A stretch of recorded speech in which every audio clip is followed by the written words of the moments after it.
Everybody's got a price. Everybody's gonna pay. Everybody's Ted DiBiase, the $1 Million Man, and you're listening to the Wrestle Talk Podcast.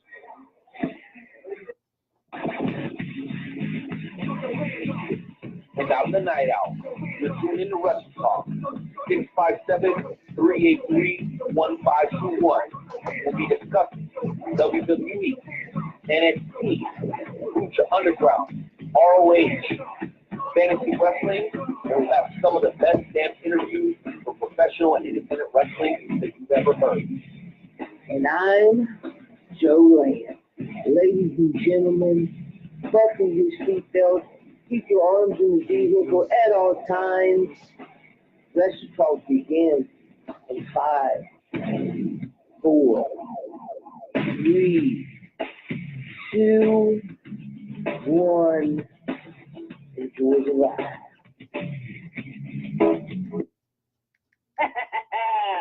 What is up, ladies and gentlemen, boys and girls, children of all ages? Nightmare Jones here once again. It is Wednesday night. It is 8 o'clock. That means one thing and one thing only. If you are listening to the sound of my voice, you have made a smart decision, ladies and gentlemen. You are listening to the Wrestle Talk Podcast with Joe and Renee. And oh my goodness, we have a show for you tonight. We got the high spot segment. We got the shoot and shout segment. We got the Wrestle Talk Podcast Game Show Challenge. We got the Fantasy Wrestling segment. We got the Snippets of Truth segment. Sorry, lost my mind for a little bit. You know, live. It happens, ladies and gentlemen. It happens. And then, if that's not enough, we've got Paul Michael Davis coming on at 7:30. And then at 8:30, we got the man, the myth, the legend, the comedian himself, Matt Light. It's going to be an amazing show. Let me go ahead and bring in the man, the myth, the legend, the man that needs no introduction. That is the Night Owl. Unmuted.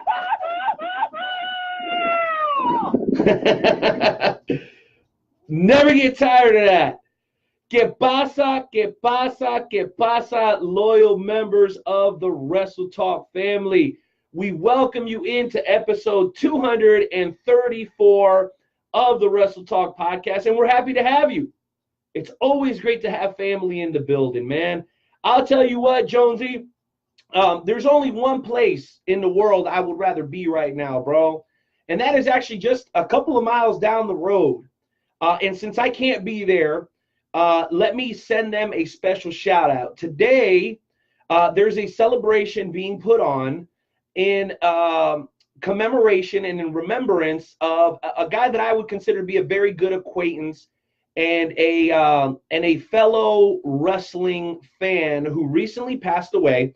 And you'll remember, Jonesy, we talked about this at the time. There's a fan here locally known as Retro Rick that passed away, I'd say probably a little bit over 2 months ago, man. So today there was like an event, a celebration of life, that whole deal. Not 100% sure why it was scheduled today, but that's neither here nor there. Unfortunately, because of my commitments to the Wrestle Talk podcast and the Wrestle Talk podcast family, I had to be here. But I know some of those people are watching, and I wanted to make sure to send them a very, very special shout out, because I want you guys to know that if I wasn't doing this tonight, I would be right there with you celebrating the life of one of the coolest dudes that I ever had a chance to meet in professional wrestling, a fellow fan, a fellow Mark, and I say it proudly, one Retro Rick, man. So shout out to all you guys over there who organized it. I know it was some of his family members, nephews, sons, aunts, uncles, brothers, sisters. Much, much love to you guys from the whole Wrestle Talk family. So if you guys are there, make sure you guys speak up and tell us that you're watching this live from the event. And if you're much like me and wish you had been there but couldn't be there, I'm sure your love and prayers and all that, it will be much appreciated just the same. So all that said, Jonesy, I'm ready to rock and roll, man. We got PMD. We got Mike. Yeah, we got PMD. We got Matt Light on the show today, bro. And really, I am ramped up because as you see, I only bust this hat out during this time of year. And it is during the time that we're between Royal Rumble and WrestleMania because we are officially on the road to WrestleMania, man. So I'm excited. I know we got a lot of stuff to get to during tonight's edition of the High Spot segment. We'll be there in just a moment, man. But before we do anything else, bro, I got to ask you, how you doing tonight and what are you sipping on? Man, how am I doing? Well, it's a little bit cold here. We got some snow and ice, and I'm waiting on my income tax check so I can buy my ticket to come out to Kansas for Universe Mania. And yeah, I gotta be honest, I was kind of flipping out a little bit because I'm not wanting to spend a arm and a leg for a plane ticket, and you know, like so, and it's like it just seems to keep going up and up and up, and I'm like, I don't know, but we're gonna do whatever that we can. There's I guess a lot of cheap sites that you can go to, so you know, hopefully next Thursday when my money comes in, I'll still be able to get a ticket for under $400. Well, you know what, Jonesy? Nobody wants you here more than I do. And I know the members of the Wrestle Talk family that have already committed to being in attendance would be quite upset if you weren't able to show up, bro. So I'm hoping that we can make that happen. You know, if you need anything from me, if you need a little bit of help or whatever, you know, I got your back. I'll do whatever I can within my means to make sure we get your stinking ass over here. And by the way, I did talk to the missus, good old, you know, the Queen of Extreme, and I asked her, I said, hey, honey, is it cool if Jonesy stays here, you know, with us during this weekend, the weekend of WrestleMania? And she said it was okay, but she told me to tell you that there was just one condition on you staying here. And I want to know, bro, do you know what that condition is? Let me guess. I got to take a shower and I got to brush my teeth, right? You know what? You sound like a guilty person, bro. No, that was not it, actually. So, but it's funny that you bring that up. I think you got a guilty conscience, Jonesy. You say that to me every time, so... You know. No, that's how I feel. That's not how she feels. She's not quite as mean as I am. No, what she told me to tell you is that you gotta promise to make one of those chicken Alfredos that you made last time from scratch. Ladies and gentlemen, for those who don't know, Joe Lance is not only an extremely talented podcaster, he can also cook up a storm in the kitchen. Because last time you were here, dude, you made one of the best chicken Alfredos that I ever had, dude. That is on my mama, bro. That junk was fire, son. I gotta tell you, Renee. I do make a really good chicken Alfredo, but I make a even better chili. My chili is even better than my chicken Alfredo. All right, question: do you use ground beef or do you use ground steak? I use ground beef and I use pork.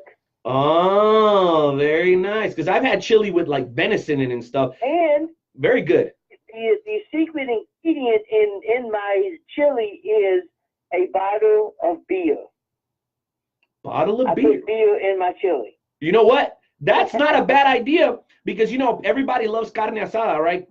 Carne asada, as some of you guys would call it, carne asada. Well, what we do, and this is way off topic. I promise we're going to get into Carl Lewis and High Spots in a moment. Dude, we tenderize, us Mexicans, we tenderize our meat for carne asada with beer. We marinate it in the beer. Maybe that's just not just a Mexican thing or whatever, but I know we do that and it's awesome. Enough of that. We got more cooking tips for you later on in the show.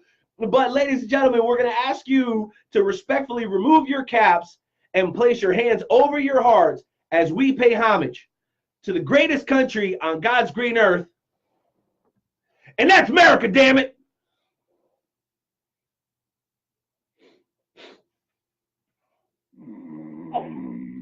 What? Who's falling asleep?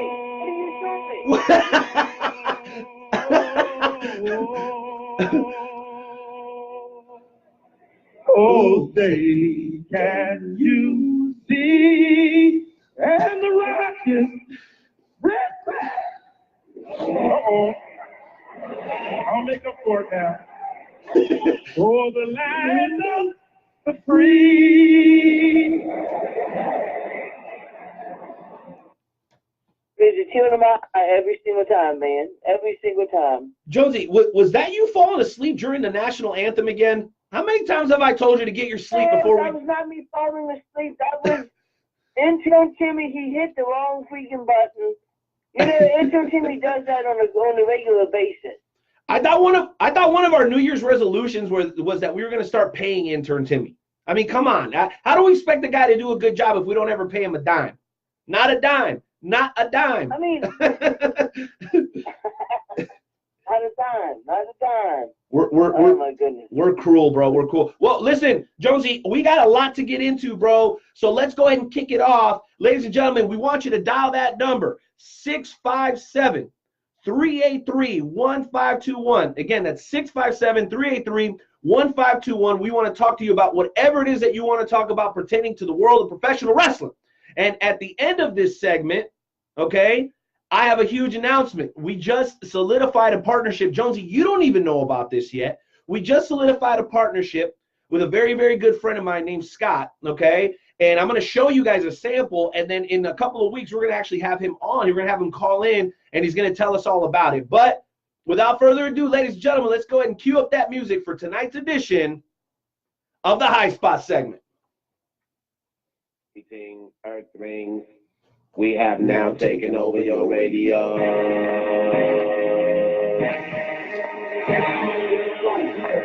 'em high, hit 'em high, hit 'em high. You hit 'em low, hit 'em low, hit 'em low. That's the hole. The right got no game. I'm breaking your out the frame, coming through like a train. Rocking and take over the whole world. This my unstoppable food, taking over control. Absolutely, ladies and gentlemen. Oh my goodness, it is time for the High Spot segment. And there's so much stuff that we could talk about. And I think that the one thing I want to talk about, and hopefully you've seen this, but as everybody, a lot of people know, last Monday, they had a couple of debuts on the main roster. Ricochet, Johnny Gargano, Tommaso Ciampa, and Aleister Black. And a lot of people are complaining about the reaction that the fans in attendance at Monday Night Raw gave those wrestlers. They didn't give them any kind of reaction whatsoever. It was like they were sitting on their hands. Ricochet is like one of the best wrestlers out there, and he hardly even got any type of a pop whatsoever. What did you think about all that, Renee? Well, listen, I definitely have some thoughts on this, Jonesy, and I got some strong thoughts on it. But as always, we really, really want to hear from the Wrestle Talk family. So just once again, ladies and gentlemen, 657. Let me go ahead and type that out for you guys just to make sure, just in case I'm not coming through clearly. At 657-383-1521. We want to hear from you guys, the members of the Wrestle Talk family, okay? But here are my thoughts, Jonesy. My thoughts are this. There were people that popped, but the people that popped are usually not the people that go to the shows. And what I mean by that is this. I'd say about 60 to 80% of the people in that arena, okay, do not watch NXT, nor do they watch anything outside of WWE. And so for them, they're seeing these people for the very first time. So you're not going to get the kind of reaction that you got like from the Royal Rumble crowd when AJ Styles came out. One, because people don't know who these individuals are. And number two, you were not in a city that is going to give you that kind of pop, okay? That city would have popped for The Rock. They would have popped for John Cena. That's who you would have got a reaction for. But since these guys are maybe a little bit of underground, the crowd didn't necessarily know how to react. So How do you counter that? Listen, I love the element of surprise just as much as everybody else. But if you want to get that sort of reaction, you have to do the build up and the vignettes, okay? And we didn't get any of that. We got the element of surprise, which for once, I think Vince and the gang catered not to the casual fan, but they catered to the marks. Guys like you, guys like me, guys like Jeremy and Joe and Jeff and Anthony and Hubert and Joe and Matt and Mike and Assad and Marcus and Zach, and Shelly, all the people that are watching right now on the Facebook Live feed. We all popped, and I know it as a matter of fact. But you know who didn't? The people that are those casual fans that had no idea. So do I blame them for doing what they did? No. Could they have done a better job if they wanted to appease the other 3/4 of the fan base? Yes. But personally, I loved it, and I love the fact that all the guys won, even though there's some arguments that could be made. How did Aleister Black beat, Elias, who's been super hot, who's, 2/3 bigger than he is, and, Andrade's been, like, killing it. How could this and how could that? Listen, there's always an opposite side to the coin in pro wrestling. Personally, I love what they did, and I love the element of surprise. Give me some more of that on a regular basis. Those are the thoughts of the Night Owl. I want to know what you think, Jonesy, but more importantly, I want to know what the members of the Wrestle Talk Familia feel about it. Yeah, I definitely feel the same way, that most of the people that were in the audience had probably never watched NXT, so they didn't know who any of these people were. I know that when I was sitting there watching Monday Night Raw and Triple H announced she was making their debut, I was flipping out. I was like, holy crap, Tommaso Ciampa, Johnny Gargano. I was like, yes, and I was absolutely thrilled. And then we got to see them wrestle again yesterday. And the funny part about yesterday was Aleister Black went against I can't pronounce the guy's name. All right, say it with me. Say it with me. Andreas. No. Wait. I got you. Jonesy, I got you. It's Andrade. Andrade. Go ahead, say it with me. Andrade. Yes? Andrade. Yeah, there you go. Good job, Jonesy. Very well done. So Selena Vega is his manager, and Selena Vega happens to be the wife of Aleister Black. Dude, so I said that to my wife. I thought that was awesome. Yeah, that was definitely kind of cool that, that his wife is cheering for the other guy to win. She wanted the other guy to beat her husband, so it was kind of cool. So yeah. Dude, there is something to be said about those stories, man. That undercurrent in pro wrestling that only us hardcore fans know, and that's what I'm talking about, man. Like, it feels like, at least with this move, they are appeasing that demographic of the fans, and I think they've come to realize something, Jonesy. And you can tell me if I'm wrong. I think they understand now that the hardcore fans can pack their arena.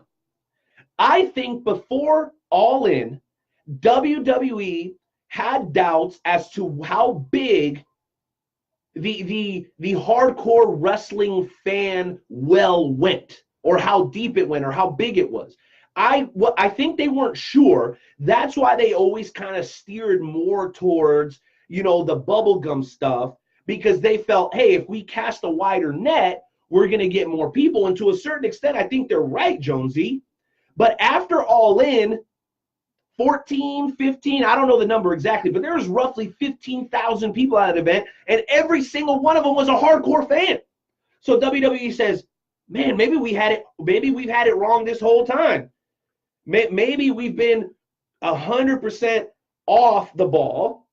And what we don't realize is, what they've come to realize is that they can fill the arena with hardcore fans. They don't have to cater to the little kids all the time now. I mean, they're probably always going to do that, but they don't have to, bro. They can lean on the hardcore wrestling fan.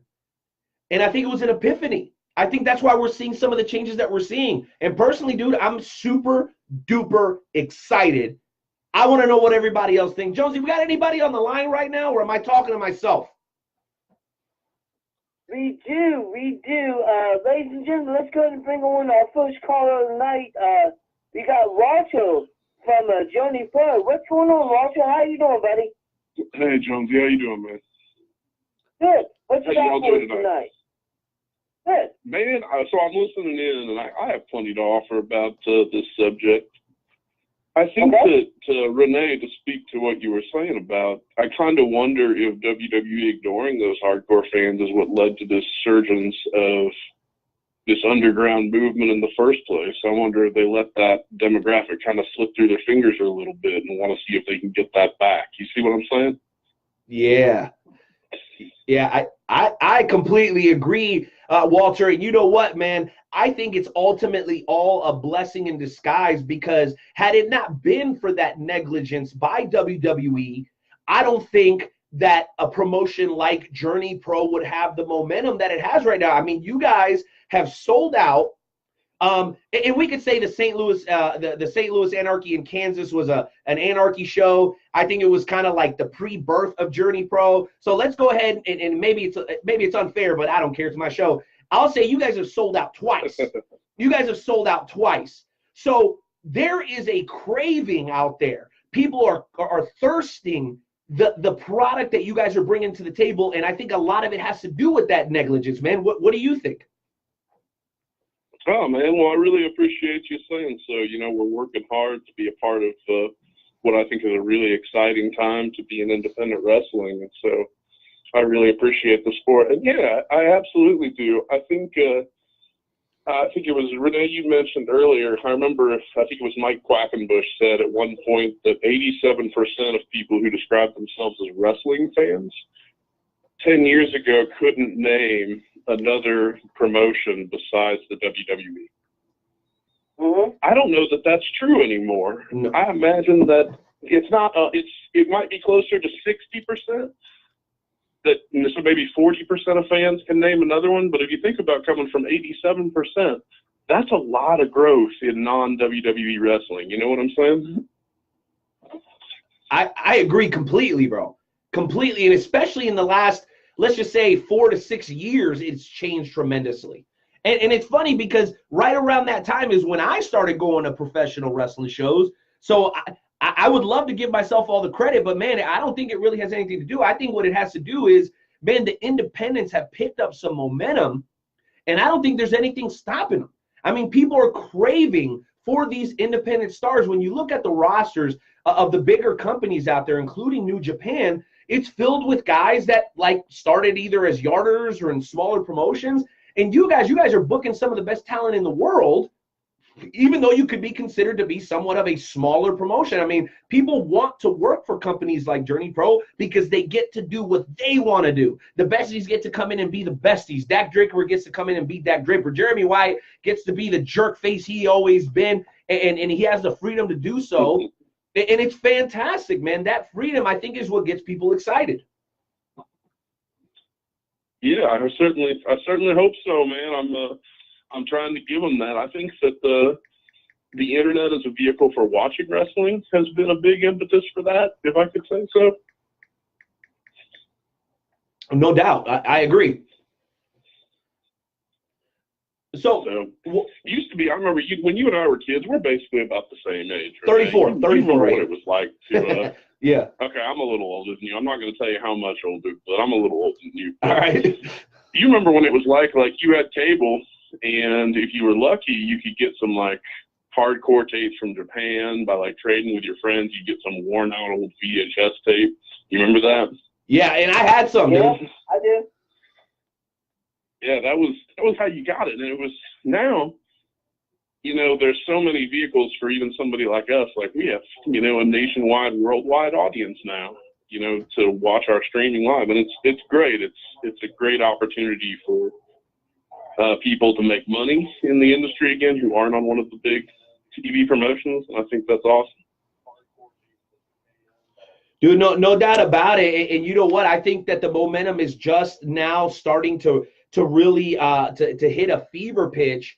And I know that you guys are specifically excited because tomorrow night, man, at Kanza Hall over in Overland Park, you guys have got a hell of a show lined up. Let's go ahead and tackle the elephant in the room first. I know there was an announcement that was made that a few of the stars that were originally announced are not going to be able to make it. Let's touch on that just for a moment, and then we'll move on. Dak Draper, Quinn McKay, and Jake Parnell, for different reasons, are not going to be able to be there. But, hey, such is pro wrestling. It happens, right? Cards subject to change. That's at the bottom of every poster for a reason, right? So can you tell us maybe a little bit of why that happened and what you guys are going to do to try to make sure that you don't lose any of the great momentum that you guys have already built for this event?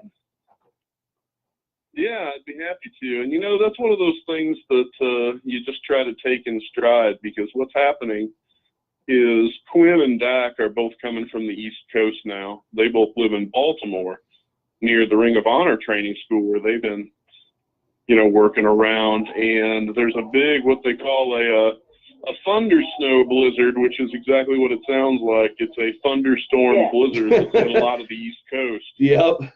And you're talking a 12, 14-hour drive through horrible conditions. It just, the weather just didn't hold up for us, man. That's just the way it goes sometimes. Well, yeah, and no BS there. Jonesy lives in West Virginia. Yeah, I live about an hour away from Baltimore, so I got to hear some of the thunder snow today. It was definitely pretty cool. Yeah, I've been in those storms before. It's pretty interesting for sure. But yeah, you know what? I'm sad that we're not going to have them, but the most important thing is that I don't want anybody to risk their lives. I want everybody to make sure that they're safe. And the truth is that, you know, we have enough talent in our back pocket that we can really, what we're going to try to do is actually, I'm not going to give away all my cards on this though, guys. We're going to try to spring a surprise on you. I like surprises. Well, your boy will be in the building, so I'm anxious to see what it is that you guys bring to the table, man. Looking beyond this show, I did want to ask, man, what are your guys' plans for 2019? I mean, you guys have already kind of set a bar pretty high, you know, and obviously people are from throughout the world are paying attention to what you guys are doing. What is Journey Pro's mission statement, or maybe what are your medium-term goals looking through the end of 2019? So I'd really love to, I'll know we've really made it to our medium-term goals if we get our local community up enough. I'd really love to host a super show at one point. I think I speak for Ben Miller and DJ as well on that. I'd love to run some kind of bigger super card. I'm not sure if you're familiar, but it's kind of like what Eric Cannon does with First Wrestling up in Minneapolis. Love to do something like that. Well, of course I am. You've seen those WrestlePalooza cards they do, but those things it's insane. Are massive parties. They're amazing. Dude, it's amazing. And I'll tell you, I went to one, and I know we got some other callers, and then we got Paul Michael Davis that'll be with us here shortly. But, dude, I went to my first one last year, and it was the Glory Pro Super Show where Naito was there, ACH was there, Jordan Grace was there, Savannah Stone was there. And I was like, dude, everywhere I turned, there was like a badass, big name professional wrestler. I was like, am I in heaven or what? It was cool, dude. It was so huge that they actually had to have it in an auditorium at a college in St. Louis. I would dare to say that they had between 500 and 700 people there. So if that's what Journey's looking to do, bro, sign me the heck up and save me a seat near the front because I want to be there. I'll make sure I put a seat with your name on it. We're gonna get that. Long term, I want to run Memorial Hall someday. I want to return to Kansas City wrestling legends, and I want to get to where I can put 2,000 people in Memorial Hall, and I want everybody to come just have a great time. Back to the roots, my G. I absolutely love it. Well, Walter, man, before we let you go, bro, do us a big favor, man. let's go ahead and get some business done. Go ahead and plug tomorrow's show. What do people need to know? How do they get their stinking ass down there? The tickets and the whole shebang, man. Drop it on us. Guys, we got an amazing show coming up. We got Kurt Stallion and Jake Something against the Regal Twins. That's a match that after you see it on Journey Pro, you're going to see it on TV one day. I almost guarantee it. We got Shotzi Blackheart coming in. We got Tyler Bateman coming in. Gary J. Just so much talent, even with the people we lost. It's going to be tomorrow night. Doors are at 6 at Kansas Hall. It's 119th and Metcalf in Overland Park. You can get tickets at Journey Pro KC. $15 GA or less, or you can buy them at the door, and we hope to see you guys all there.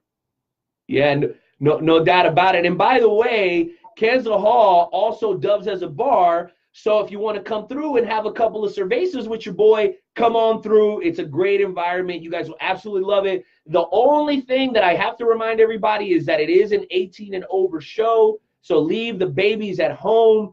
But trust me, it's worth the night out for some great, hard-hitting Kansas City wrestling and entertainment. Walter, man, thank you for coming on with us for a few minutes, bro. I really appreciate it. Thank you so much. Hey, have a good evening. Be safe. Watch out for that thunderstone there, man. Yeah, Jonesy, watch out for that thunderstone. Grace and peace, brother. All right, man.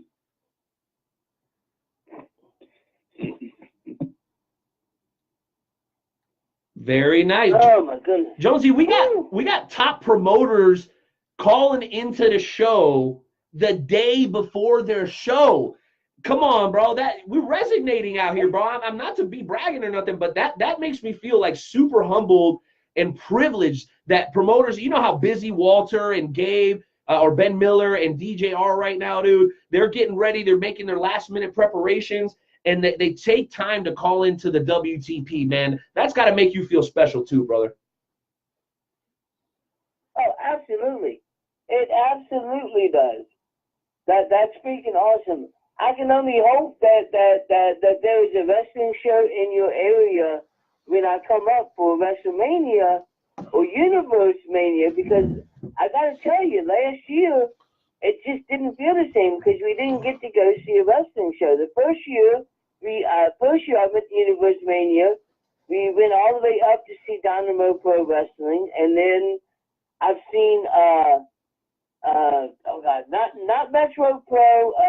NWL. I'm losing it. NWL. NWL. I got to see the NWL show.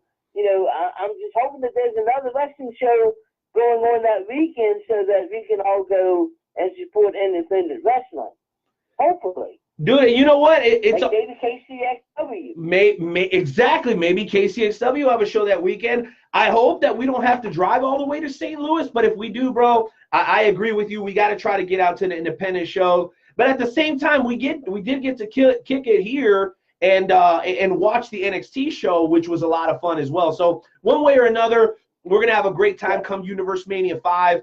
For those who have never heard of our wrestling watch parties, man, just kind of scroll down on our Facebook fan page, and you guys will see some of the pictures. We've done video game tournaments. We've had Dallas Cade. We've had Rory Fox / Gil Rogers. We've had Kurt Gannon. We've had Hollis Giroux. We've had Jay Savage. I mean, we've had the creme de la creme in the world of professional wrestling join us at these events. And so if you want more information on that, go ahead and hit me up directly, man. But the same day as WrestleMania, we have our Universe Mania 5. That's right, 5. Universe Mania 5 watch party, man. It's going to be fantastic. And we've got some special guests that are going to be there signing autographs, taking pictures. We've got a young lady running around with a Polaroid camera, and then you get it signed on the back by the wrestler for $2, man. It's a good deal all the way around, Jonesy. I know you always love those events, and I'm really, really looking forward to it, man.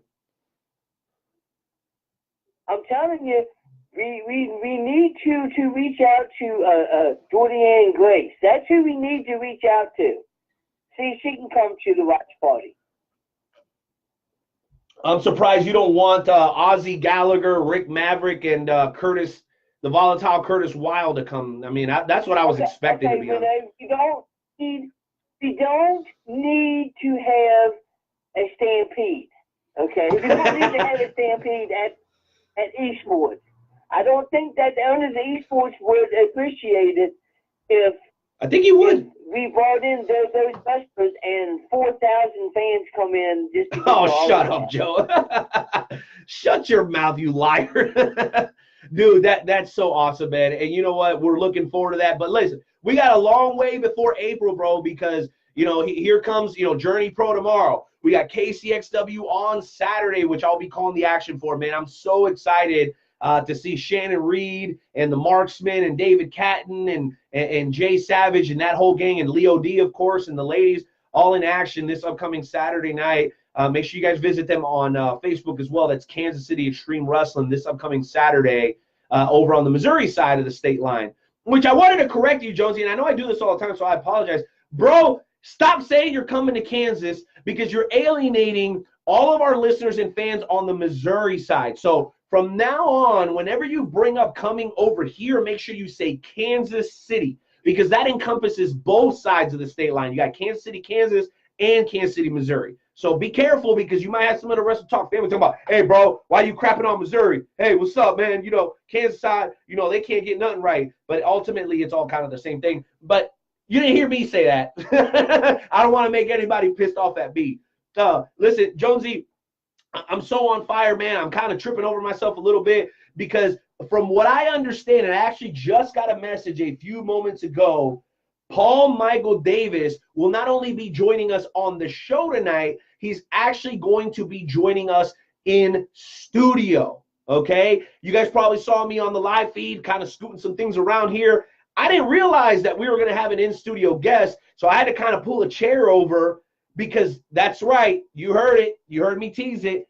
PMD will be in the house in just a matter of moments, man. And I'm so excited, dude. I've had a chance to work with this guy twice now over at Midwest Elite Wrestling. Shout out to Sal Sanchez and Brandon Gomez. The guys, the brains of the operation, man. They're doing great, great things, man. And they've got another show coming up in early March, dude. It's going to be absolutely phenomenal, fantastic. And that's actually the day before me and Fury drive up to WLW. Jonesy, that's right. The Night Owl and Fury are road tripping once again, dude. We're driving over to WLW to meet Harley Race, Ryback, Nick Aldis, and the black-hearted one, Tommaso Ciampa, the NXT champion, bro. Boom! What do you think about that, Jonesy? That is awesome. That is freaking awesome. You get to go to WLW. Not only that, but with your son, you get to spend time with your son. That is freaking awesome. Joey is an awesome guy, and you tell him that Joe said hey. No, I will tell them that Joe said hey. And you know what? I got somebody else that I need you guys to say hey to, and we're going to have you slide over. I know we got some music ready, and we'll move the mic over here. It's a good mic. It'll pick up everything, bro. Slide over, bro. I swear I got my cootie shot. Ladies and gentlemen, without further ado, welcome to the show for the very first time, the man behind MCTV Live and a man that is training to compete in American Ninja Warrior 2018 and 2019. Yes, sir. The baby face you love to hate, Paul Michael Davis. Hit the music, baby. Yeah, bro, good to see you. Sorry I'm late, man. That's I had to we actually do some training. Yeah, so hey guys, what's up? How's it going? I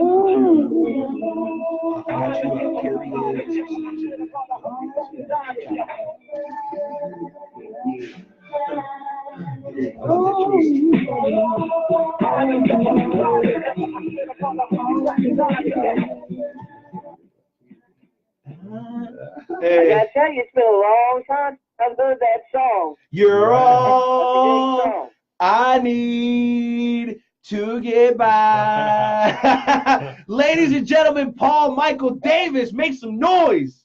Woo!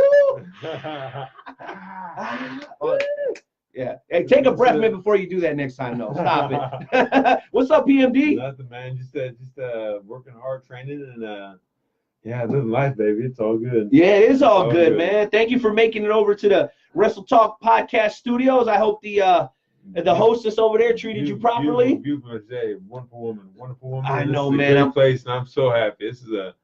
I'm excited to be here, man. Yeah, I'm Thanks for having me, excited, man. dude. I'm excited. And you know what? I'm glad that you got here. And Jonesy's on the line with us from West Virginia. Say what's up, Jonesy. What's going on, man? How you doing? Oh, man, a little delayed reaction. What's up, baby? How you doing? Good.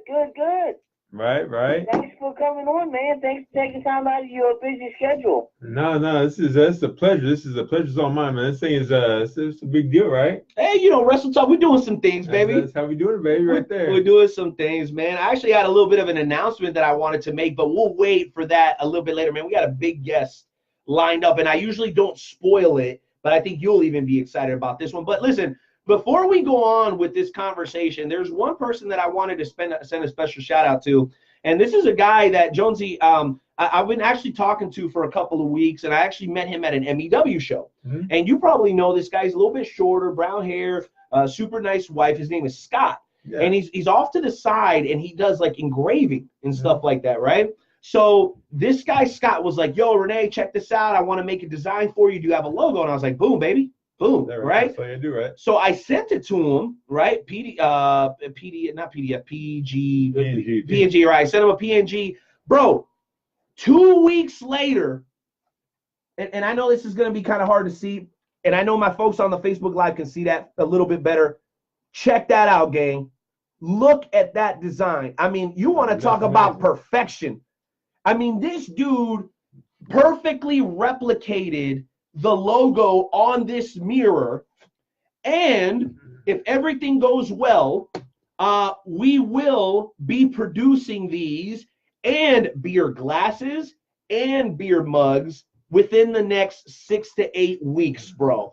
So shout out to my man Scott. He's a hard-working dude, Man. and guess where he's from?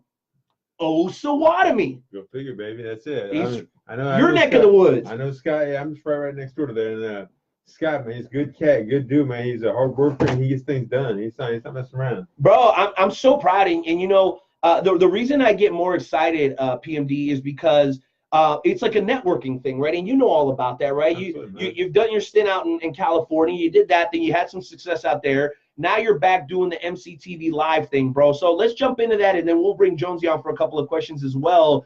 Tell us about your journey a little bit. I know it's in the press release, but you've had a heck of a road to get to where you are today, man. So tell us a little bit about that. It's taken me a trip, man. It's started out as a small town Kansas boy, rural Palo, Kansas.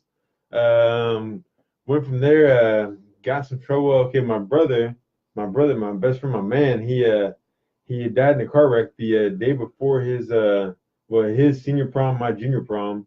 He was a year older than me, and it all started off from there. I mean, for the next 5 years, getting in trouble. I mean, living life like there's no tomorrow, and took it to the edge. And I went out one night with some people, and I got in a truck, and I was driving, and man, sad deal, tragic. Popped over a hill, and I lost control. It was about 3 a.m. I lost control and wrecked the truck. And there were 5 of us in the truck, and everybody in the truck was okay except for me and Jason. Okay. And God rest his soul, Jason didn't make it. And I was in a coma for 2 months. Put me in a coma for 2 months. After I woke up, I had to learn how to do everything over again. I mean, I had to learn to walk, talk, eat right, read, everything over again. Go to the bathroom, take a shower. Yeah, long journey. And man, after the next 10 months, did a physical, speech, and cognitive therapy. And the week that my insurance gave out on me on that, I was sent to prison. Spent over the next 3 years, spent about 2 years in prison. I got out and just took off, man. It's worked my butt off from the bottom, from the basement to the top. And I mean, it's been a long journey. I'm married, have 4 beautiful children, 3 boys and 1 girl, my princess. And they all look like your wife, thank God. Thank God, yeah. You better watch out, man. But no, it's all good. Like I said, well, after my brother died, I moved out to California with to live the American dream, go out there and get famous. And famous of what, I had no idea, but I ended up getting into modeling and acting, and came back to town and gosh, did some small things here. After prison, got back into it for a little bit, did some more. I was in a movie and some commercials, yeah, I did gosh, I can't think of stuff. I did some print ads. Anyway, so then we were pregnant with our third baby, and yeah, I had 3 companies, a marketing company, a retail shop, and a property care business, and it all slowed down, and I had to find a way to get things to get things going. So I just out of nowhere created an MCTV Live, and man, it's been all upward from there. It actually started out as a small countywide TV station. Miami County. Okay. And it has grown into My Community TV, My Community TV Live.com, MCTVLive.com, MCTV Live the app. And yeah, we're doing some big things, and we're not stopping here. We're taking over the world. We're actually the goal is, the plan is for in 3 to 5 years to be worldwide. On the site, we're actually, it's your one-stop shop for everything you want to know about the nation, about communities across the U.S. And yeah, we're growing to from the U.S. to the world in 3 to 5 years. And so you can go on to MCTV Live and check out what's going on in Harris County, Texas, in L.A., in Nebraska. So you need some affiliates for that, right? Like that's going to be pretty dope. Well, let me ask you this, because people are probably wondering, well, how does this all tie into pro wrestling, right? Like, this is a pro wrestling podcast. And we'll get there. It's coming. No, yeah, we'll get there. But I mean, what I've seen just from the work that you've done outside of pro wrestling, man, like you did this deal where you like recorded a soldier coming home, and you got So tell me a little bit about that, and then tell me a little bit about the video that you did today. Because for the first time in my life, and I'd only known you a couple of months, but you were legitimately scared, bro. I can see it in your eye. You were shook, right? And listen, he'll explain why. And I ain't trying to dog my man or whatever, but you were like, yo, I'm scared. So it's a fact. It's a fact.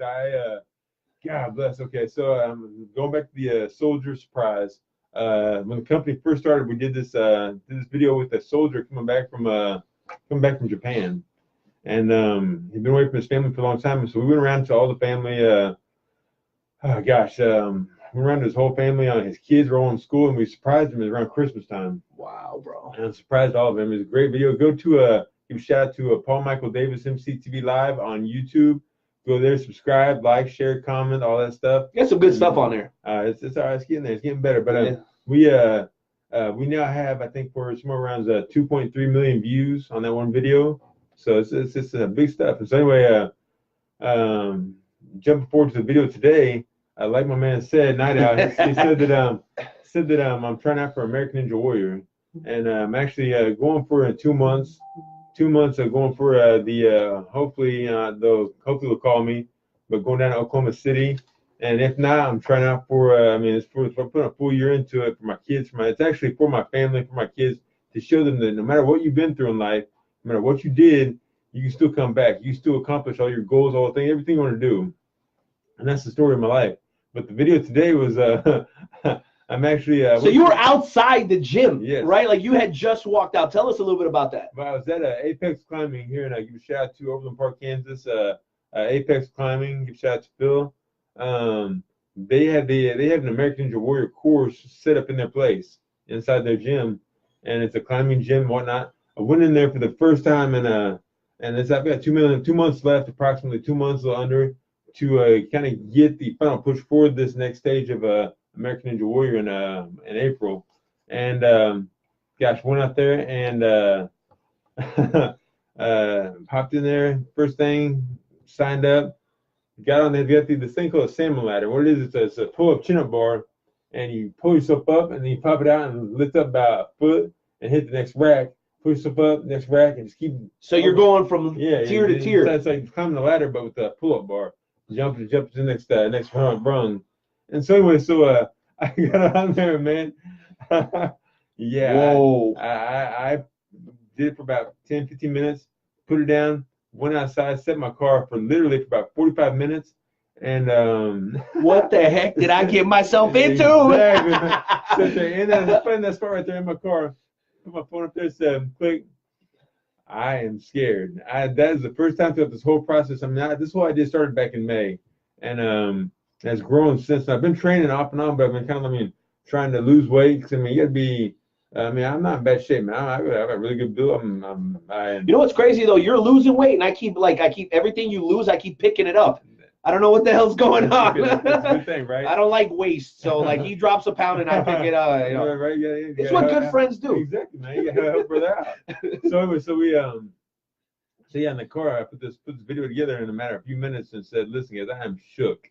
For the first time in a long time, and first time in forever about like this, I was shook. I actually considered ditching the whole thing and just dropping the whole idea and saying I'm done.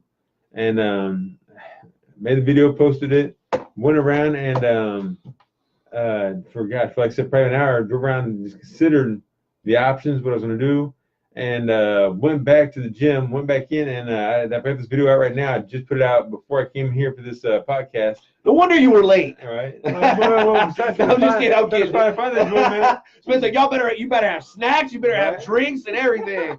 I'm like, I'm keeping all my damn snacks and drinks. And then I had to bring a grocery list for the place. That's right. Yeah, I was like, bring a beer, you're not gonna be let in. So anyway, so I came back and went there, did a full workout. So semi. It's a longevity workout, but it's kind of light workout and killed my forearms, it's tough. But I walked out of there proud and restored and revitalized.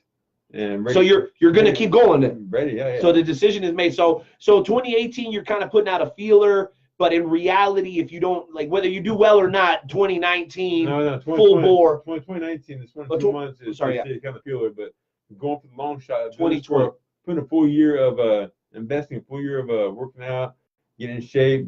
I'm in shape, like I said, but getting in American Ninja Warrior shape. There's shape and then there's game shape, right? They always say that in sports, right? Yes, and that's the deal, getting in that game shape. And it's like I said, right now, I can bench press a good 300. I can put in some time in the gym, but that endurance,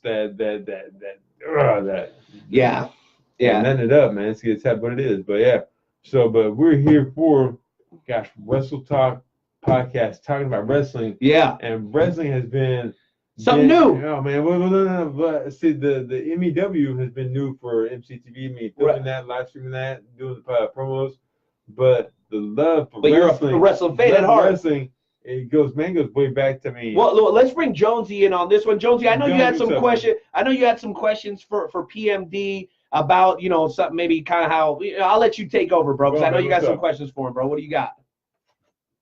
Oh yeah. Absolutely.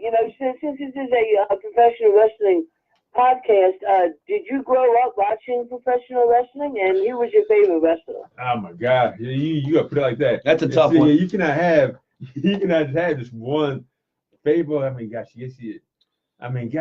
go way back to Jake the Snake.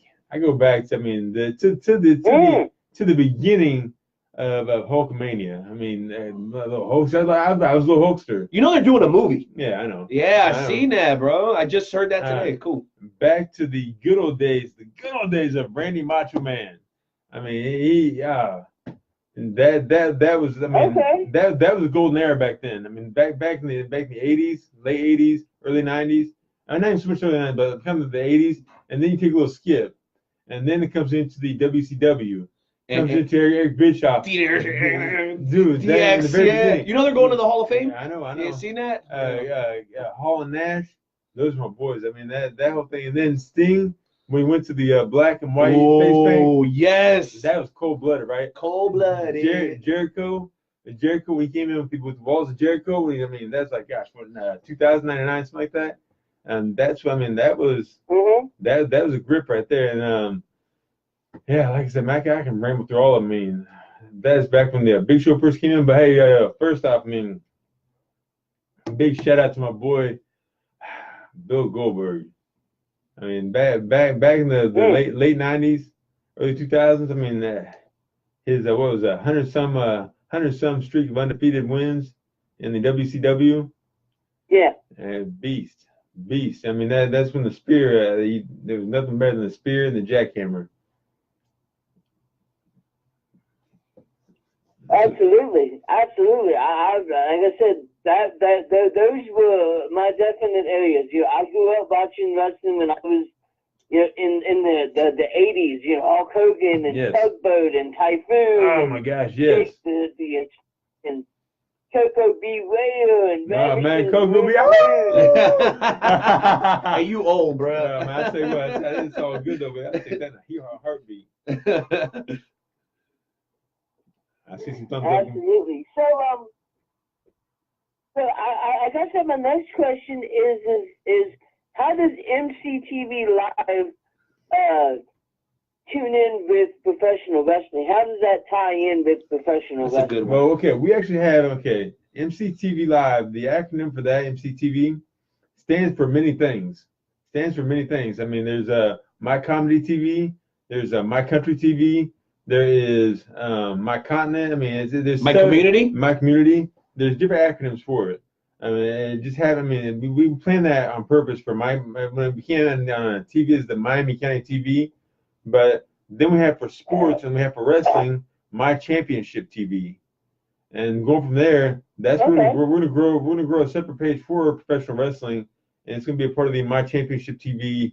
I guess. And you may be seeing some Wrestle Talk podcasts on the My Championship TV. We got to talk about some of that stuff, but some big things coming, y'all. You better know that. It's just a matter of time, right? Joe likes that. But yeah, it's and so then the process is, I mean, that's what I mean. I know, but you got to crawl before you walk.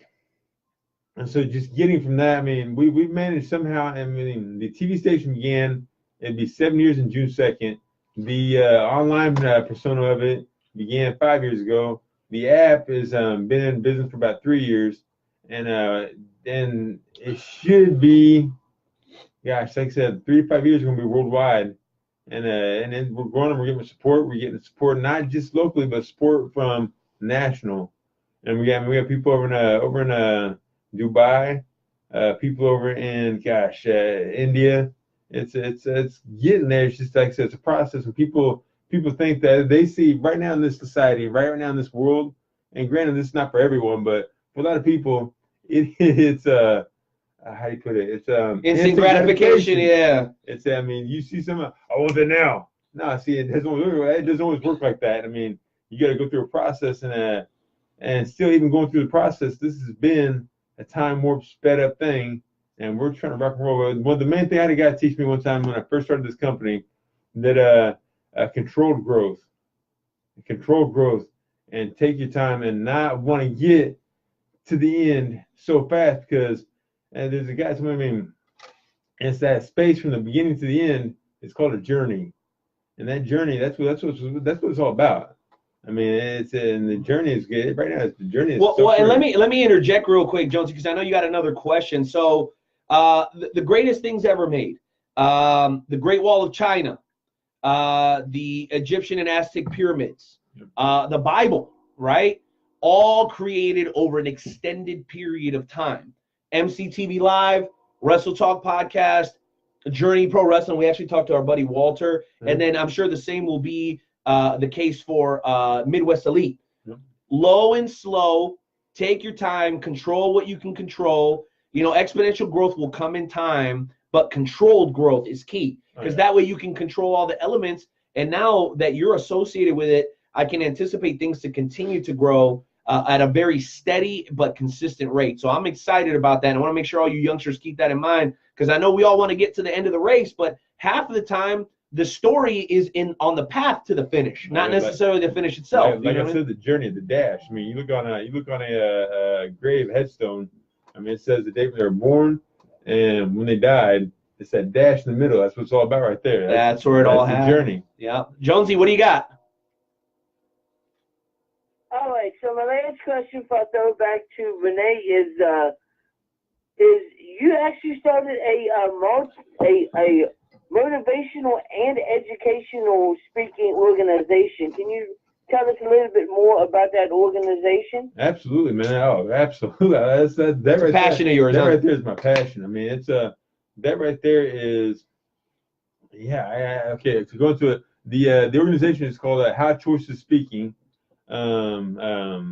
how choices affect the future, and it's based on basically, I mean, my wreck, my choices that I made in the past, and how they affected not just my future, but the future of so many people around me, people I didn't even know.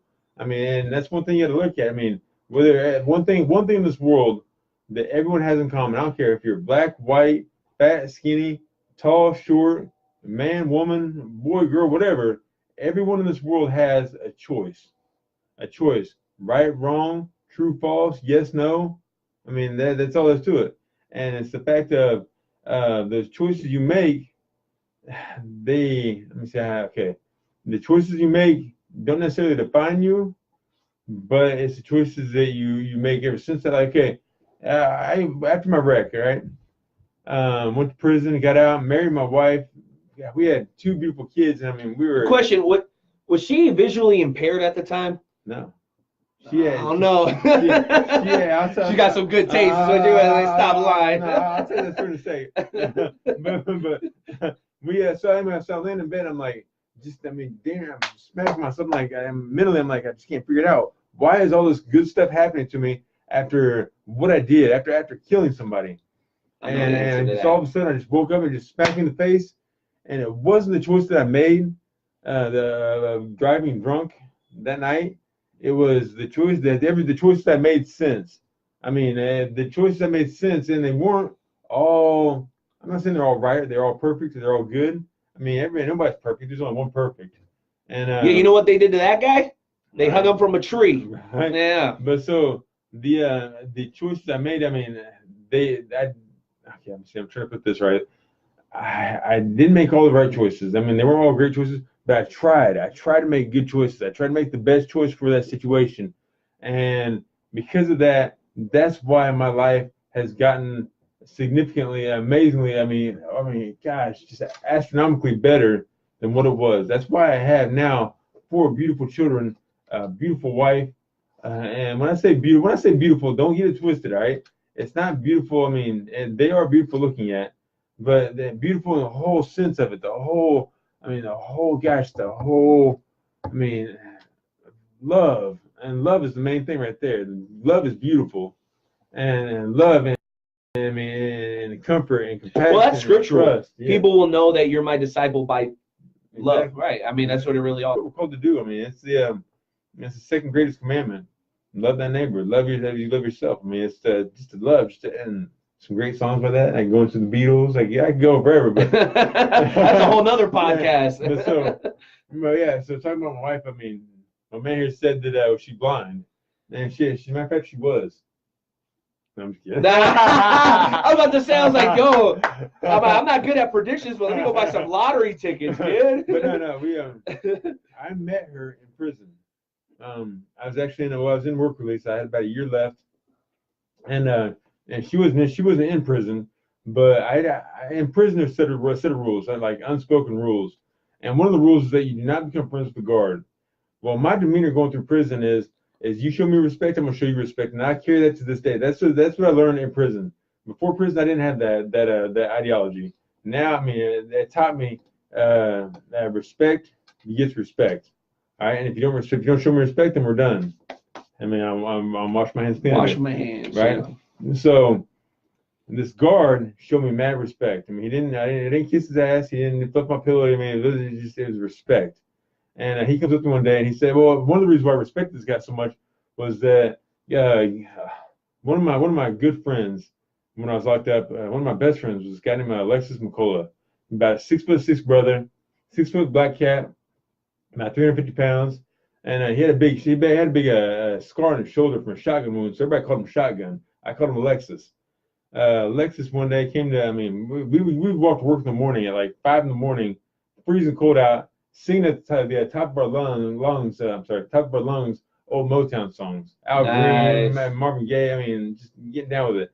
So he comes up one day, he's like, Paul, just learn his words. He's like, Paul, he's like, I think my shoulder is acting up. I mean, it's my shotgun wound. It's acting up. He's like, I have arthritis or something. I can't move my shoulder. And so for a week straight, he's going through this saying, I mean, he kept like, love me every day, yada, yada, yada. My shoulder, man. And so, I mean, I rub his shoulder down. I mean, I love this guy. He's my moving boy. And so when he comes up, he's like, "I'm fine, I'm good, I'm going back to work today." And then throughout that whole week, he was going to the nurse and the doctor and saying, "Hey, I need to see somebody. Something's wrong."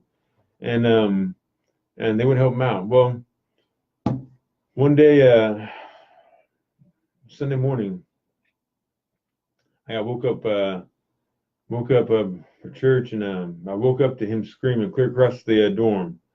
And like I said, we were in work release. We were on the penthouse. Yeah, long story. But anyway, I heard him screaming, so I went over to his house. I said, "Shaq, what's wrong?" He said he couldn't talk. He was slurring words. He was mumbling. He said, "Go get me help." He's like, "I need help. Go call my mom. Go call my sister, whatever." Well, long and short of it is 4 o'clock that day. 4 o'clock that day, Alexis died.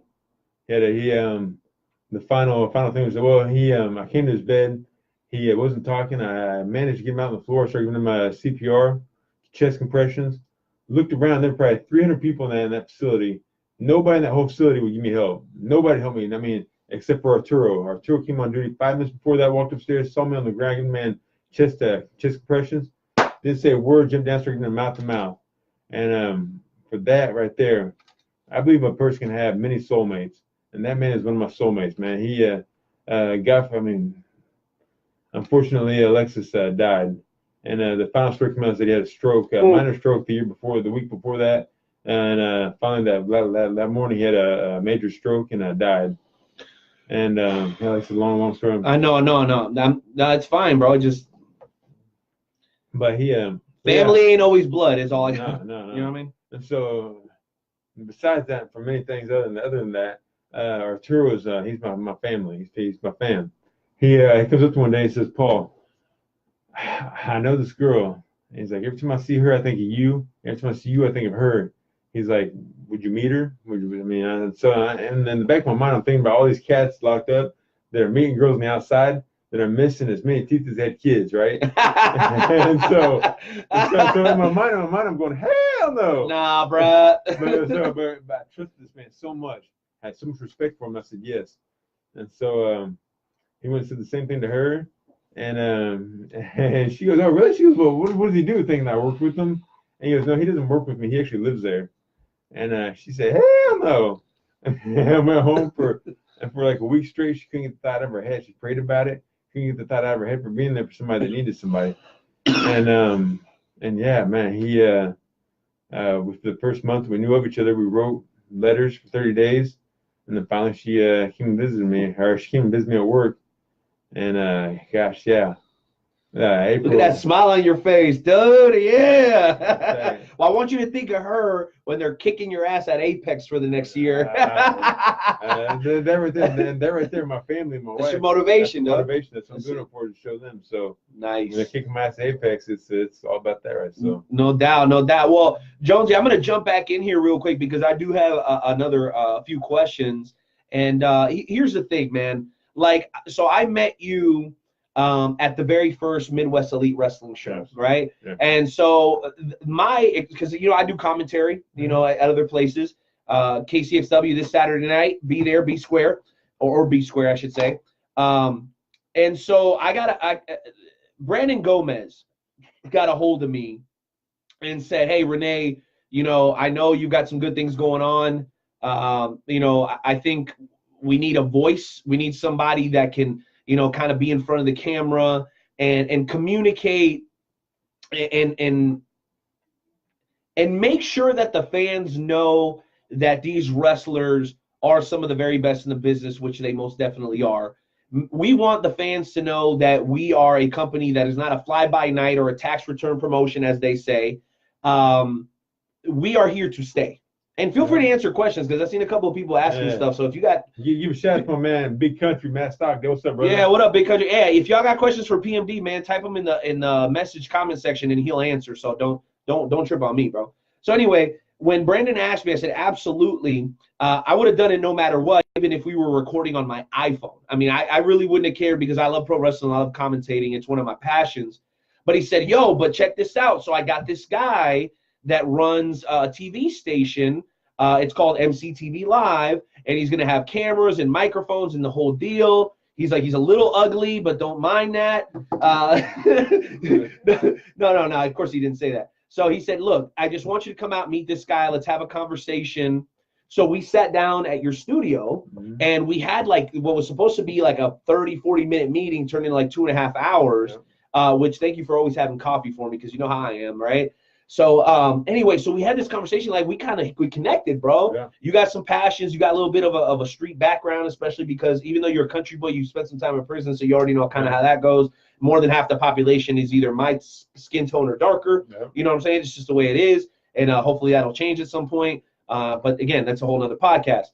The thing is that we connected, man, and when we finally got an opportunity to really put our heads together, I think we have a similar vision, and it's all about presentation, right? Yeah. So we've done a couple of shows. It hasn't been perfect. We kind of both griped about some things that we could have done better as far as the camera placement and all that. But what hasn't changed is that we all share this passion. Yeah. You know what I mean? Yeah. We want to make money. We want to be profitable just because we got to bring something home to mama. If not, she's going to be upset. What are you doing out there? You know what I mean? On a Saturday night, you could have took me out to dinner or something. But ultimately, it's that slow build, that grind that I think we don't mind doing. I don't mind putting in the work. You don't mind putting in the work, especially if we feel like cohesively as a promotion all together, we can do some big things. Yeah. And just from what we're talking to Sal Sanchez and talking to Brandon Gomez, man, some big things are happening for MEW. And I know that's something you're excited about.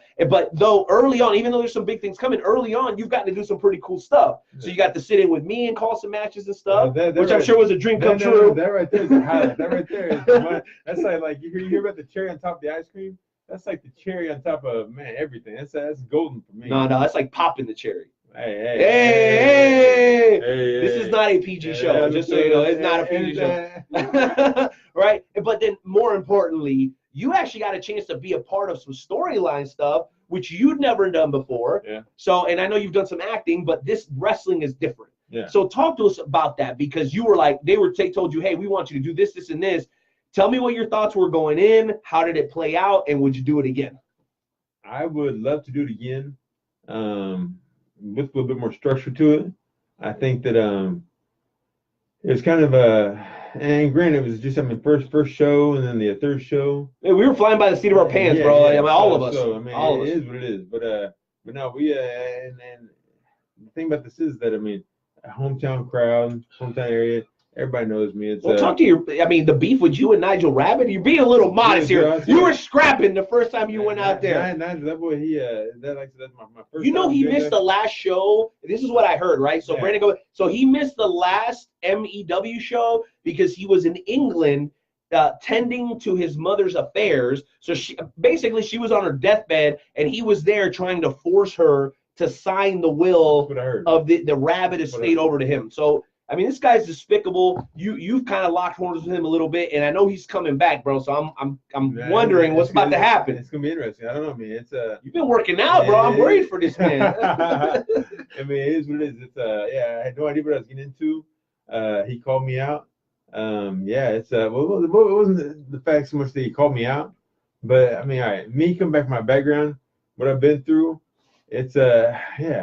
And so I mean, but plus I don't like cheaters, man. I don't like this. That was what pissed you off. Yeah. Because he was using that cricket stick or whatever. He was interfering and everything.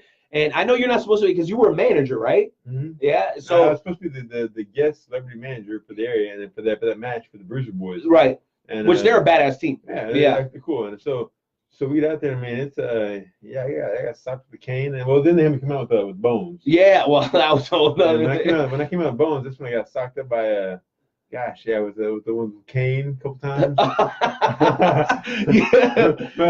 I think the Nigel wrestling does not pay well enough, right? For the risk one has to. Bro, I literally, like, when I'm at the table, especially at MEW, like, I'm really close, and Joe knows what it feels like, because he's one of the top referees in his area. Really? So that's what he does on the weekend. Really? Yeah, Joe's killing it over there in West Virginia. But dude, when you're that close, you don't even have to be in the fight to be in the fight. You know what I mean? Joe, why don't you tell us a little bit about that? Because recently you got caught up in some stuff in the ring as well, right? I know you shared that story before. I'm sure PMD would enjoy to hear it with just one more time. Jojo, tell me about this. Come on, man. I was refereeing a slow match. The Maestro from WCW, and Really? he grabs a hold of me and just like tosses me straight out of the ring, like I was like a wet paper bag, like I flew over the top. And Joe's short, but he's a stocky little guy too, so he. I was like, okay. He doesn't. Yeah. Good times. The punishment comes fast and furious, bro. When you're in the world of pro wrestling. Well, listen, I don't know what your schedule looks like. We get into a little bit of fantasy. We get into another guest or whatever. You're more than welcome to hang out till 9. That's all good. Are you down with that? Well, I'm here for a little bit. Yeah. Cool. You just let us know. Yeah. You know. But so anyway, let's go ahead and wrap this up like this. Jonesy, if you got one more question, I got one more question, and then we'll go ahead and get into tonight's shoot and shout segment because we have to have the FWWC on tonight, man. We got 4 guests that want to come on and kill it. It's a fantasy wrestling group. You're gonna learn all about it. It's pretty dope. Jonesy, let's go ahead and get in your last question, and then we'll move on shoot and shout real quick. Oh, absolutely. Like I said, once again, thank you so much for spending time with us tonight. Your busy schedule. And my last question for you, before I let Renee take it over once again, is what do you expect that your fans get out of your things that your companies that you have started? Because you got MCTV. That's a good question. You got a lot of things going on. Yeah. And I think that that's kind of a multi-leveled, I guess, question. And so I try to give. What do the fans get out of watching MCTV Live? Damn it! But coming from everything I do, at MCTV Live, it's the tagline for the TV station, for the website, for the app, is that it's locally based, community focused, and it's about being able to go somewhere, anywhere in the world. The big thing is MCTVLive.com. MCTVLive.com is going to put my kids through college. The TV station, God love it, has been a blessing, and it's been the catalyst for everything that I'm leading on to. And so the TV station is just to keep everything community focused in Miami County. But MCTVLive.com, my community TVLive.com, it's a place where you can go. It's your one-stop shop for everything you want to know about a community across the nation. It's a locally based community focus. It's so you can be a local no matter where you go across the world. So let me try to put this in layman's terms, because a lot of the people that watch, they have a couple cervezas, they like to have a good time. So in layman's terms, if I went to, let's say MCTV Live was Mexico, a beautiful, cultured country. And we'll get there. Yeah, that's right. We'll be there. Okay? So it'd be like going to Mexico and actually knowing where the local, down-home, backcountry joints are, right away, instead of having to eat at like Taco Bell or eat some stale hotel food, right? Some boring stuff. You would immediately know where and what was going on in those communities. That's what MCTV Live does, right? Yeah, right there. Yeah. There it is. That's MCTV Live app. So connecting with the community is absolutely key, bro. Does that illustrate it pretty well? Absolutely. That's one of the the key components of the whole operation. That's fantastic, bro. So, I'm glad to be partnering with you, man. Having you on as a guest. There it is. Tap the screen so that there you go. To focus it. There you go. That should help. Just keep messing with it. Anywho, we want, I guess, ultimately people to understand this point. This guy's not going anywhere. MEW, we've got a show coming up in early March. He'll be there. He'll be joining me for a couple of matches. He'll make sure that the production value is top notch. And really, I think to be able to give exposure to a company that's just getting started like Midwest Elite, I think it's got to be both a privilege, a huge responsibility, and it's got to be pretty damn exciting for you, bro. If you could, let's just say there's no way you could fail. What would you see the partnership between you, MCTV Live, and MEW looking like by the end of the year? How big and great do you think it could be? Well, I think that if production quality, steps up to what we're looking at, what we're looking to get to, I see MEW. Well, thanks to my man Night Owl and MCTV Live, I see the MEW being the biggest, no doubt in my mind, the biggest wrestling production in Kansas So you're saying that they could be the shining star of the KWA? Of the whole Midwest. Wow. I mean, Wow. Jonesy, we've been to some big promotions in the Midwest. That's a tall task. Wouldn't you agree?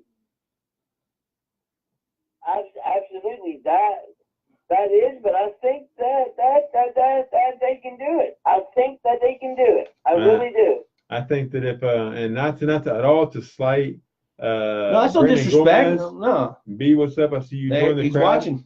Not to slight him or anybody else. I mean Sal, but I think that if production value is key.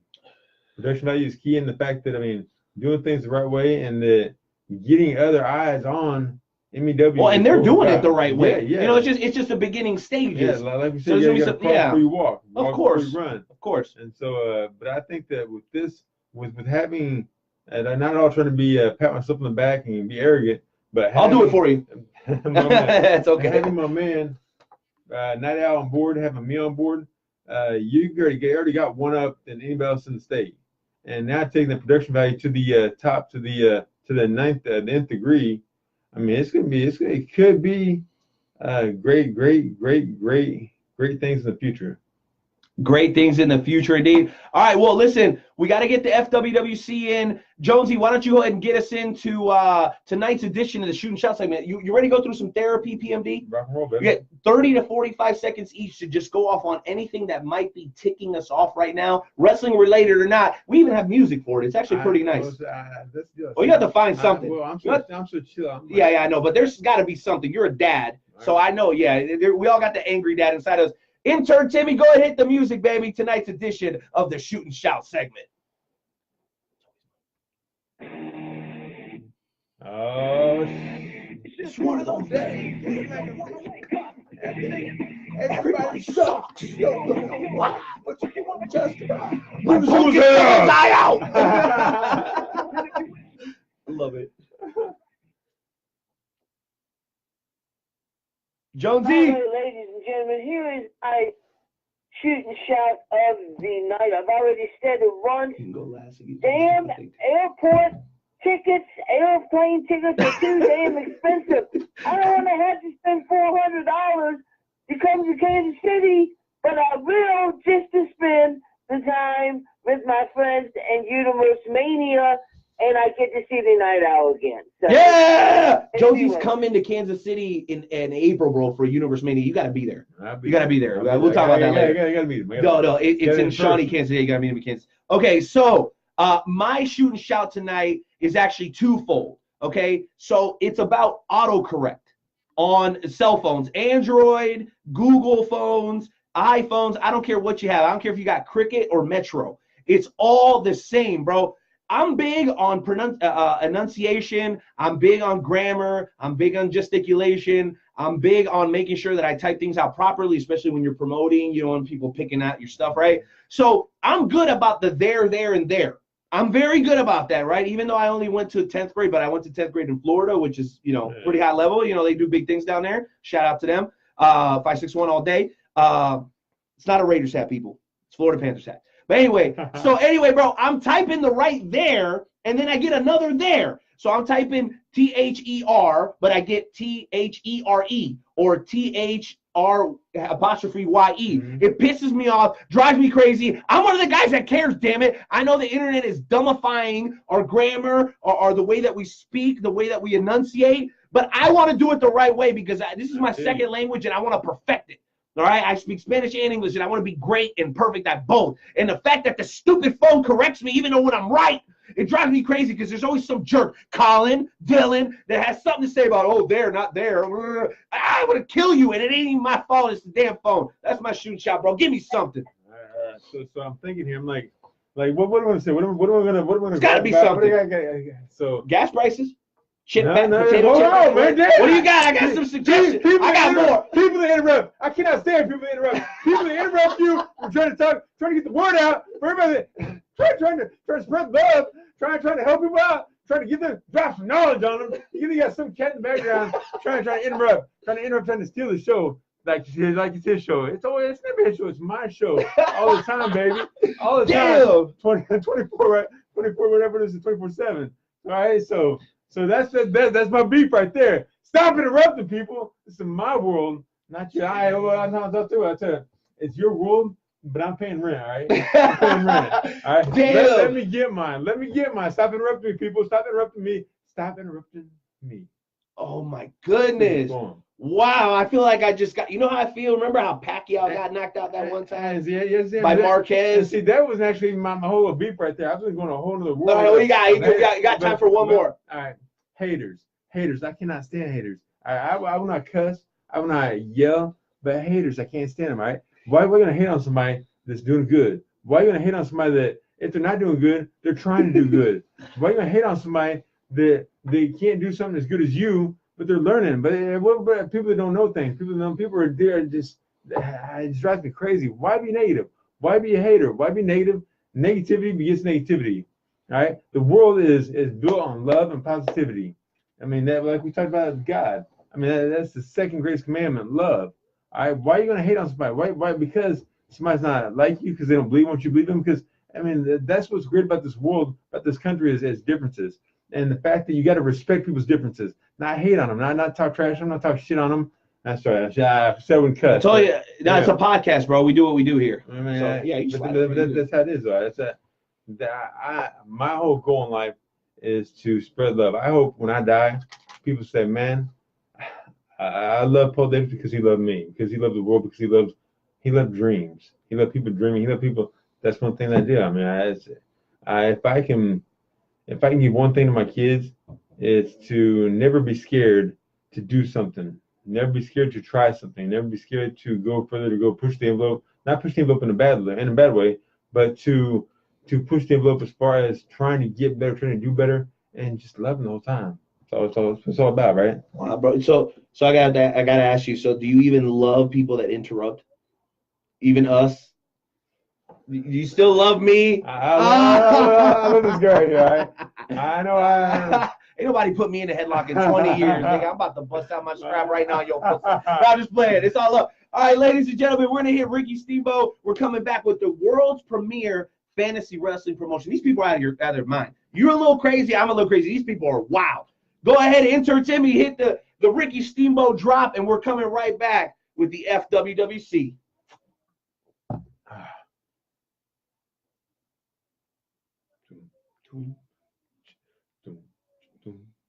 No, I think it's coming eventually. It's coming. It usually comes. It just comes late.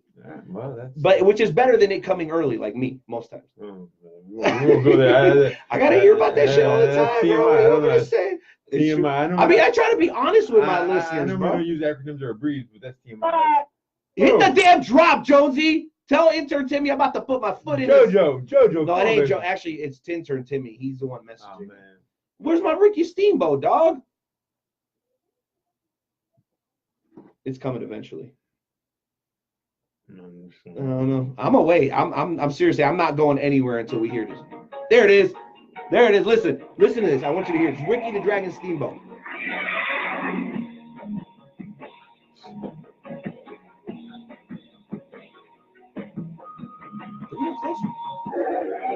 Hey, wrestling fans, Ricky the Dragon Steamboat talking at you, and you're listening to the Wrestle Talk podcast. Yes. Take it away, Jonesy. All right, ladies and gentlemen, it is now time for the Wrestle Talk podcast fantasy wrestling segment, FWWC segment, ladies and gentlemen. This is the segment where we get to talk to everybody from the FWWC, the Fantasy Wrestling Worldwide chapter. We got all kinds of callers calling in. Oh my goodness, let's go ahead and get into the first caller. Ladies and gentlemen, a man that needs no introduction, that is the Bishop. What is going on, Bishop? It's my man right here.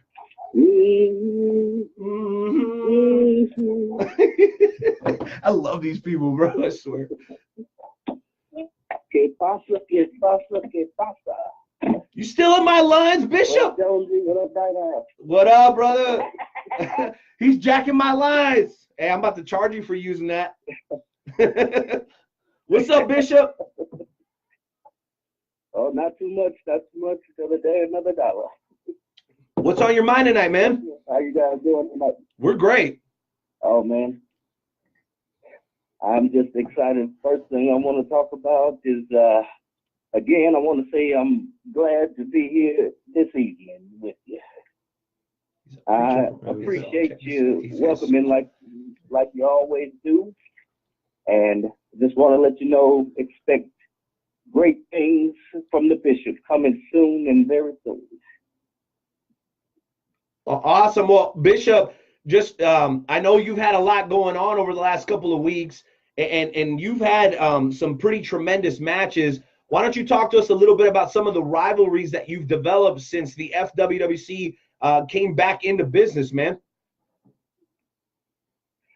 Well, it started about a week ago. I went against the homie Hill Deal, and nothing was resolved because, we went to fisticuffs, and there was no winner. And then this past Monday night, I faced a returning superstar, a returning legend. You all know him quite well, King Jerobi. And I was victorious in that match. Then on to the next night, me and the Minister of Madness teamed up, and we went against the Titans of Time, Marvelous Missy and Chrono. We were victorious as well.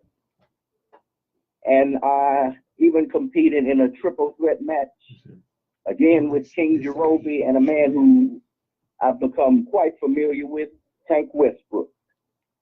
I was unsuccessful in that match, but when you fall down, you just get back up and keep moving forward. Am I right? Mm-hmm. Well, I absolutely have to agree, and you know what? I'm kind of scrolling through the there's Devontae D, the Bishop, and just so you know who you're talking to. So I'm scrolling through the FWWC Facebook page, Bishop, and I'm showing PMD here what you look like, and I'm showing him King Jerobi, and you guys are both two big men with a lot of power, man. What did you learn about King Jerobi after being in the ring with him last week? Well, one thing I know about the King is that he hits hard, and he's much like myself. He's a big boy, and I know that he loves the FWWC, but I also know that after being in the ring with him, I woke up a little sore this morning, and I know he hits hard, and I know that he hits, and whatever he hits, he breaks. But somehow, whether it be through divine intervention or whatnot, somehow I made it out with the victory Monday night. But I do welcome another challenge, and I would love to step into the ring for the King versus Bishop Part 2, somewhere down the line. Well, I'll tell you what, I know that the general managers listen to this show religiously, and we'll go ahead and let you go on that note, Devontae D, the Bishop. We're very proud of everything you've been able to accomplish. These folks got some passion. Jonesy, I know we have a few more callers. I also know that Matt Light is raring to go. He's doing big things over in Pittsburgh, man. He's one of the most recognizable names on the East Coast when it comes to comedy, and he's also a huge wrestling fan. So we're going to have him on in just a few minutes. But let's go ahead and move on to our next caller from the FWWC, man. Who do you got on the line?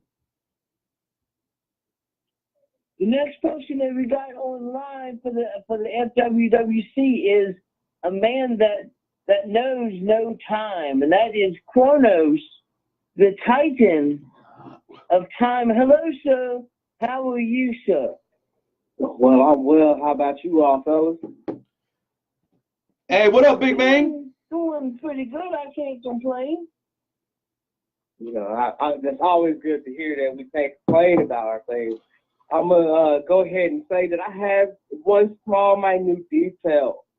Last night I was in double duty against the Madness, the prophets of Madness. I don't know what kind of bishop this young man is, but that's all right.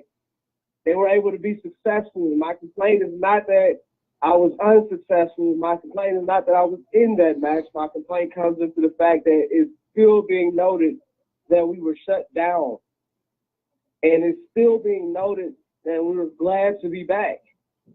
and no one is taking the opportunity to press themselves forward and show that they are able to do this without the one man we know as El Mata Rafa. That's my complaint. I was really hoping you weren't going to bring that guy up. Right. You know, I got to bring it up Night Out because, you know, I understand, you know, his mindset in some cases, but I understand the Night Owl as well. And I understand the people beyond the characters. And we should appreciate that someone is delivering and giving of their time and respect it, but we also should step up to share the load.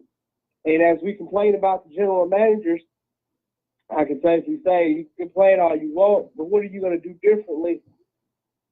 Last night I got 2 matches, and I was in both, and I was successful in one. And that was successful, takes me on my journey to Universe Mania 5. And as we've discussed that, everyone's mindset should be how and what they would be doing at Universe Mania 5. Not the closure, not the shutdown, but what are we going to do in this upcoming event in the near future? Period. Well, you know what? And thank you for calling in, Kronos, because we do have a few more callers, and we have Matt Light ready to go as well in the bullpen, ready to, you know, fire off like the Pirates early on, because, you know, later on in the season they suck. I love you, Matt. I love you. I know you're Pittsburgh to the bone. Let's go ahead and move on to the next caller, intern Timmy, because I know this guy or gal, depending on who it is, has got some fire in their belly, and they're ready to fire it out, baby. Who do we got?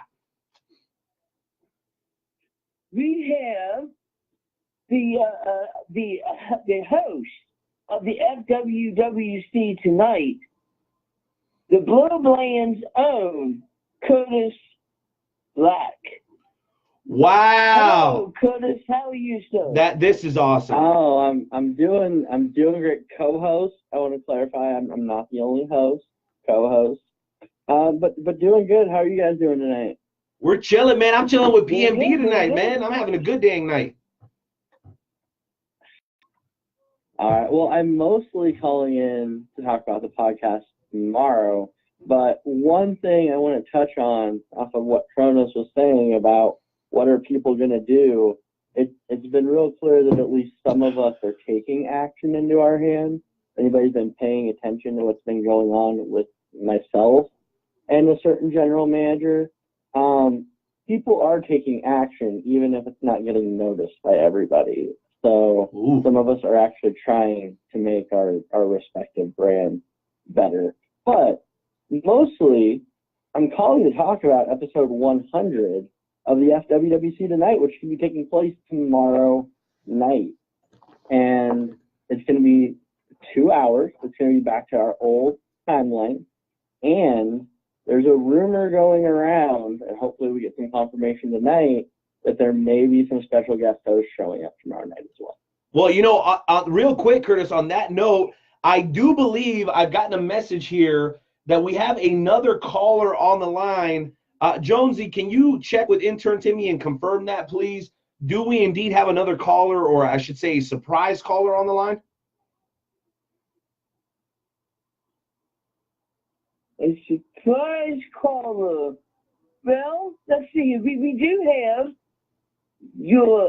the other host of, well, the real host of the FWWC tonight, Marcus Mayhem. What's going on, Marcus? There he is. I'm back. Oh, geez, Louise. Dude, what did I tell you about calling into this show?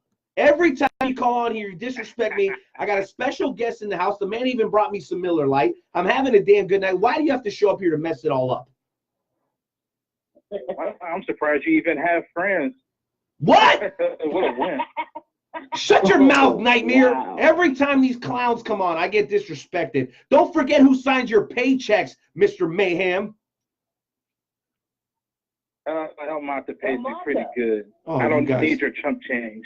Chump change. Get out. What do you want? Well, you know, I decided to call in because, you know, piggyback off what my co-host is talking about. We got a big show coming up tomorrow, and, you know, you can't have a big show without the big guns, Marcus Mayhem. So, of course, I'm going to grace myself in the studios and do what I do best, build the show. So I want everyone who's listening to tune in tomorrow, and don't tune in for Curtis or tune in for Marcus Mayhem. That's what the people want. Well, I want to assure everyone that he is not the surprise I was talking about. Don't worry. Well, I was kind of disappointed myself, to be honest. There's nothing to be disappointed about, Night Out. The disappointment is how you let everybody down. That's the disappointment. I mean, El Mata showed you up once again. That's the disappointment. You know what? Let's go ahead and move on. Thank you for calling in, Marcus Mayhem. Curtis Black, do you have any final thoughts before you get out of here tonight? Just once again, make sure you guys tune in tomorrow night, special edition, episode 100 of the FWWC tonight. All right, yeah, all available at WrestleTalkPodcast.com, ladies and gentlemen. And you know what? As much as I don't like Marcus Mayhem, PMD, he's highly entertaining. So he does his thing, even though he just can't help himself and he wants to insult me every time he comes on. Jonesy, do we have anybody else on the line from the FWWC, or are we ready to move on to Mr. Matt Light? We have quite a few callers from the FWWC, so we are still. Let's get through them. Let's go. Matt to call in. So let's go and get on the next caller. That is Ron Douglas. James, what is going on, Douglas? Hey guys, what's up? What's up? It's your boy, the underdog, Douglas James. How y'all doing? Topeka's very own. How about a Kansas boy, just like you, PMD? Just like you. All over the place. Yeah. No doubt about it. Well, Douglas James. That's right. I'm a little Kansas boy. That's right. That's right. Well, we're happy to have you. And you know what? I think PMD, being a fellow Kansas boy, wanted to ask you something about what it feels like. What'd you say? Something about what it feels like to be an FWC superstar. Can he explain it to you a little bit? Go ahead. No. But by all means, I mean, explain to me what it feels like to be and have that level of greatness. Man, you know, Kansas is in my opinion, Kansas is the greatest of the 50 states. That includes number 2 territories. You know, I'll say 54 states, whatever, including the territories. I don't even know how many territories there are, nor do I care. Kansas is the best one. What? Well, no. Well, you know what? I'd have to say Kansas in the firm second place. And I know something else that was kind of, I know we were talking about this before the show. Mm-hmm. So you were asking me, like, what exactly is the FWC? Douglas James, can you explain that to somebody that's maybe. Expand on that. Tell me more about that. Okay, so the FWWC, that FWWC stands for Fantasy Wrestling Worldwide Chapter. We are the single greatest fantasy wrestling group in the entire world. It's true. If you've ever done any kind of like beefheading or anything like that, it's very similar. It's better, definitely better. Definitely like the next level up from beefhead, but it's very similar to that. We cut our own promos. We cut promos 2 or 3 times a week. We do live picks along with Raw and SmackDown. So while those shows are going on, we're on the grind. We have our opponents and we're picking against each other. So as Raw or SmackDown are going on, we're doing live picks. So somebody's moderating and they're going, oh look, Chad Gable versus Jinder Mahal. 2 opponents both make their picks, and whoever wins the match, they get a pick, and whoever gets the most picks at the end of the show wins. It's a big deal. I mean, dude, we're shipping championships around the world right now. Today, I shipped the domestically. Around the world. Well, around the world is true. So I sent the Intercontinental Championship to somewhere in Southern Illinois, and I sent the former tag team championship, or I should say the tag team championship, to West Virginia, and the other tag team championship went to Florida. And we've got belts in Iowa, we've got belts in Missouri, we've got belts in where else? I can't even imagine at this point to try to run down the whole list. But we've sent belts to Canada, we've sent belts to Mexico.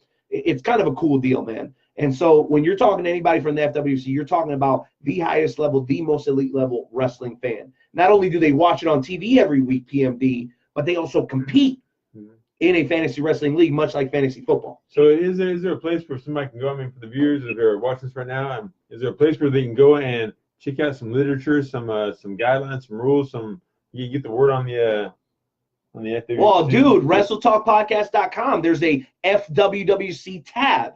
I mean, you just pretty much threw me a fastball. Thank you very much. And I'm sure Douglas James would have said WrestleTalkPodcast.com. We have a whole tab dedicated to the world's premier fantasy wrestling promotion. Douglas James, before we let you go, man, you've been in a heated competition every single week that we've been back since Royal Rumble. You teamed up with Curtis Black, came up just a little bit short of the tag championships, but now you're on another pursuit, man. Why don't you tell us about that before we let you go?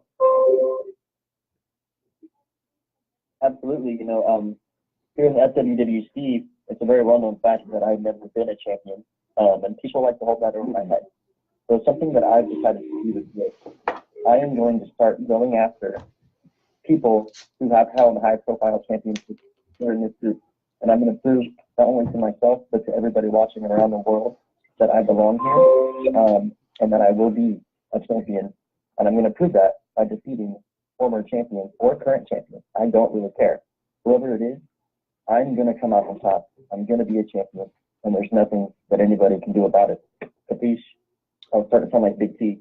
Capiche. All right, Douglas. Well, Douglas James, we really, really appreciate it. I believe, Jonesy, can you confirm that we have Matt Light on the line? Is he ready to go? We do have Matt Light on the line. He is ready to go. But there are two people that I want to bring on from the FWWC at the same time. You want to know exactly who these people are, and we'll bring them on really quick, and then we can get on to Matt Light. So, ladies and gentlemen, without any further ado, we have AJ Atticus and Rick, the Warrior Rick Price, formerly Richard Priest. What's going on, gentlemen?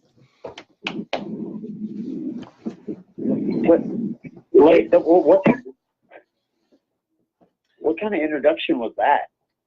Thank you, bro. Hold on, Rick. Let me show you how it's done.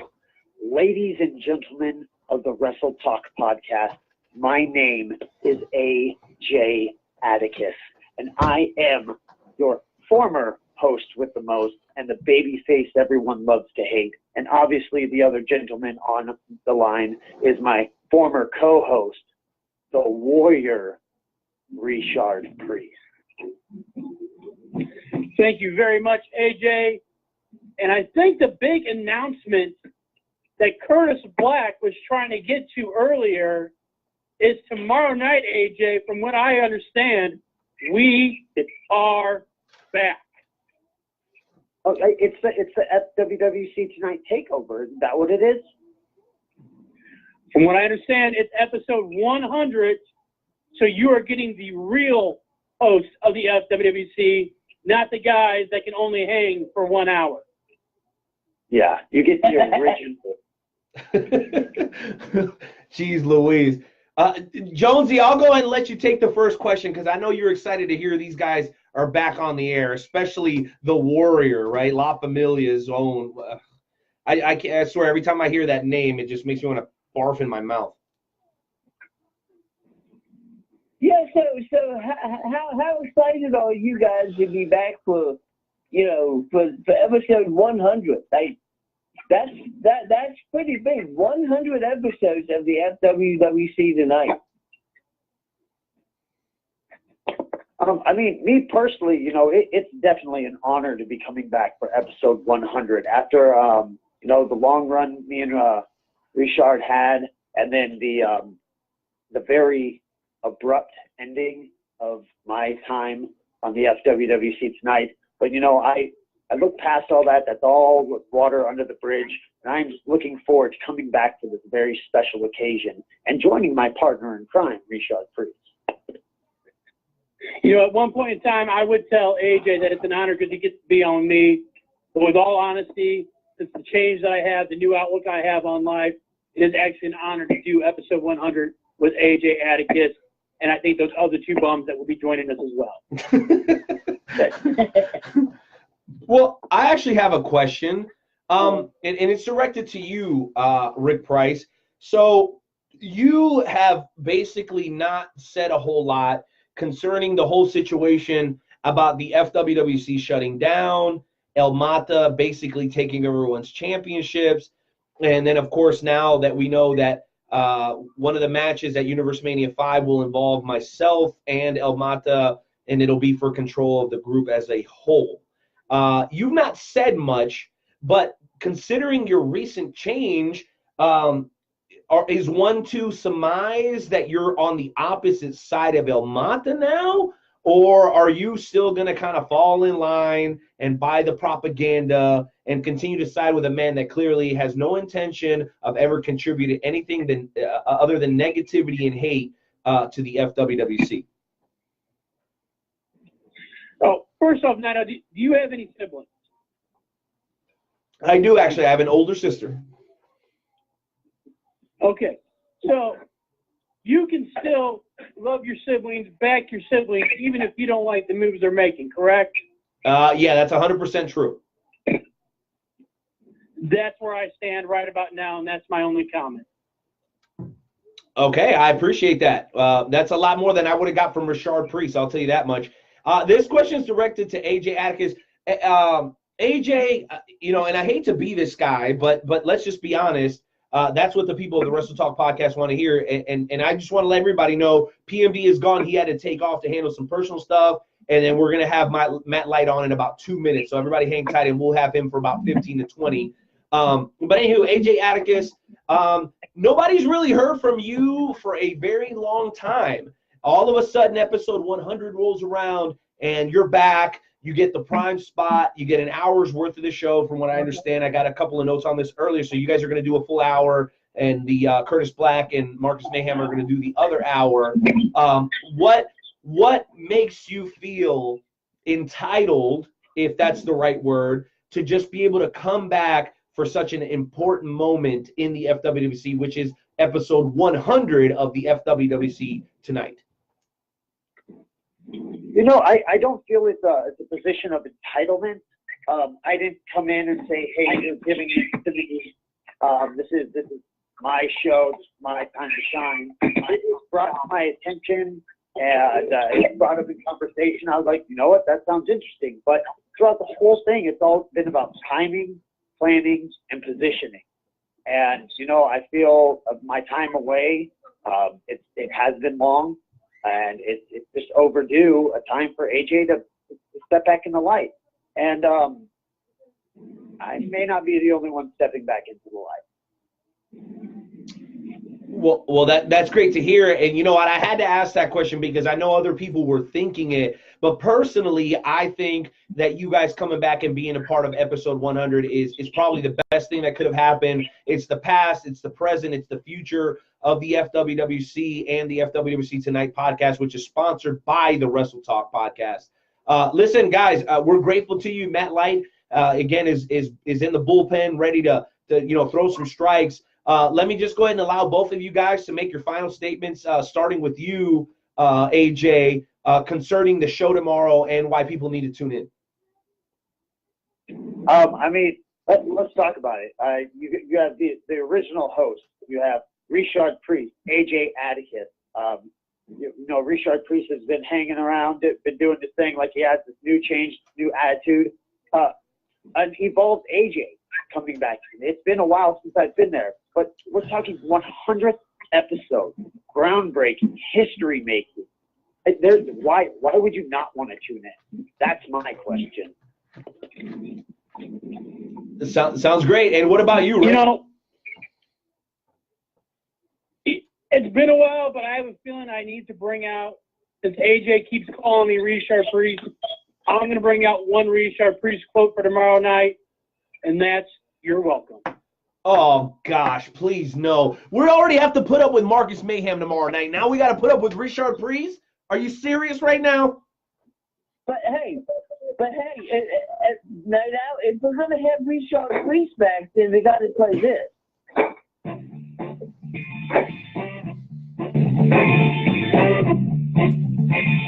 Ah, gosh, please no. I love that song, but no. All right, well, thank you, AJ. Thank you, Rick. You guys have a great night. We're going to move on to Matt Light. But, man, guys, the world's premier fantasy wrestling promotion, whether you're a pro wrestler that wants to work on your promos, which we have a few of those, you're a manager in training, we have a few of those. If you want to be a pro wrestler and you're in the early stages and want to work on your promo game, we're the place to be. But most importantly, if you're one of those people that always dreamed of being a professional wrestler, but you can't, your career won't allow you, your family won't allow you, your physical or financial status won't allow you, the FWWC is the place to be. It's absolutely free. We ship championships all across the globe.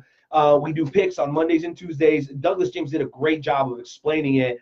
But we make picks, and we do it during pay-per-views, NXT Live specials, Monday and Tuesday. And if you got a badass attitude and you can bring a promo, if you're like Shawn Michaels, you know, and like when he did the deal to Marty Jannetty, if you're Stone Cold Steve Austin, you know, Austin 316 says, I just whipped your ass. If you have that in you and you want to bring it to the table and you can't do it in a professional wrestling promotion, the FWWC, the world's leader, the world's premier fantasy wrestling promotion, is the place to be. More information on that at WrestleTalkPodcast.com. Thank you guys for calling in. We do have to move on, Jonesy, and I know we got some music, man. You got any final thoughts before we move on to the interview with Matt Light? I don't want to interrupt you, but Matt Light, if you're listening to the show right now, we need you to call back in. Because after 3 minutes, the phone lines, you won't be able to call back in, so we need you to call back in, so please. I have a message from Intern Timmy. Okay, got you. All right, so I did have, because you know, you guys got that snowstorm going up over there on the East Coast. Matt is actually in Pittsburgh, so we're trying to reach out to him now. But I'm pretty dang excited, bro, because, you know, when we hear from everybody from the group, we talked to Paul Michael Davis, and then earlier on in the show, Joe, we were talking about some of the stuff that's going on with WWE, MEW. We even mentioned a little bit of New Japan.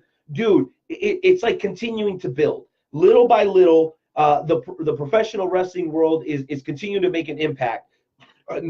Not only can you pretty much catch wrestling every single day on television right now, every Friday and Saturday night, almost in every mid-size to full size to rural town, there's a professional wrestling show available to you. Tomorrow night I'll be at Journey. On Saturday I'll be at KCXW. Joe, are you working any shows recently? Because I know you've been pretty busy out there in the Maryland / West Virginia area.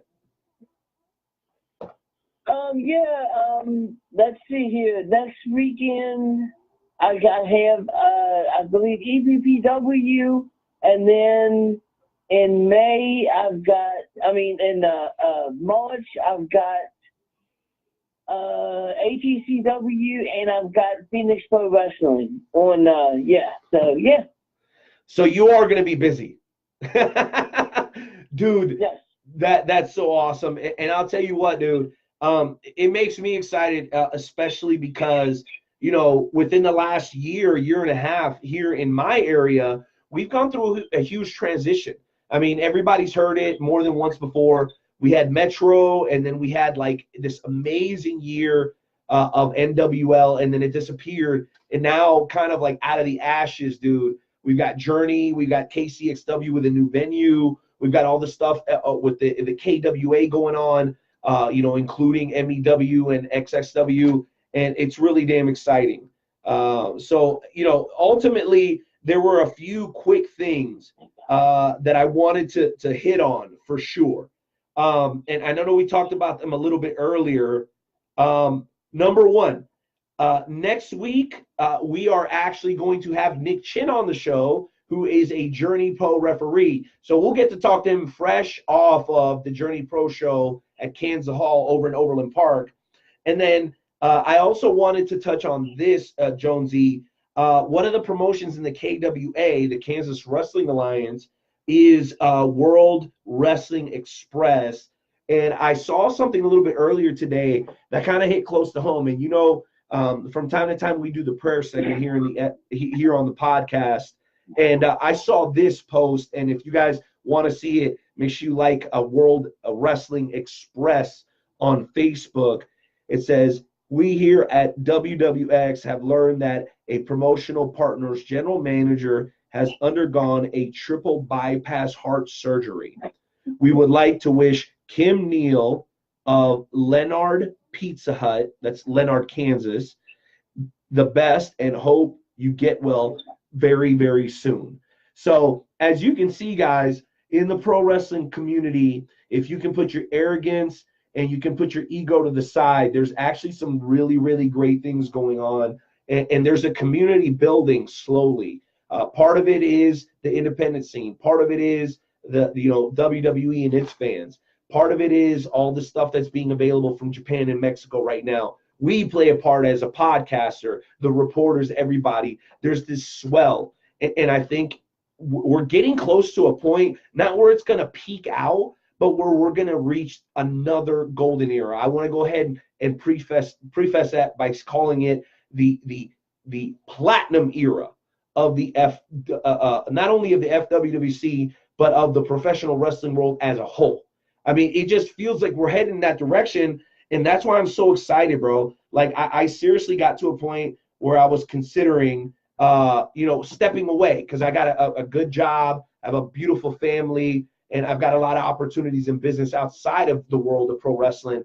But, bro, everybody's into it now. The most famous people in Hollywood are into it now. I was watching Grown Ups too, bro. Stone Cold was in that. We know he's done movies with Goldberg and a bunch of other people. And what makes it even crazier that the world of pro wrestling is even translating itself into the world of comedy. So, ladies and gentlemen, without further ado, we got some bops we about to hitch for you bums as we welcome in for the very second time a very loyal and consistent and hardworking member of the Wrestle Talk family. Ladies and gentlemen, welcome back to the show, comedian Matt Light. Yeah. You know what it is. Black and yellow, black and yellow, black and yellow, black and yellow. Yeah. You know what it is. Black and yellow, black and yellow, black and yellow, black and yellow. Yeah. Look at that. What's going on, man? How you doing, man? Okay, man. You got the music and everything for me. I appreciate that. I feel like I'm in Pittsburgh. Well, I am in Pittsburgh, but I feel like you guys are in Pittsburgh now.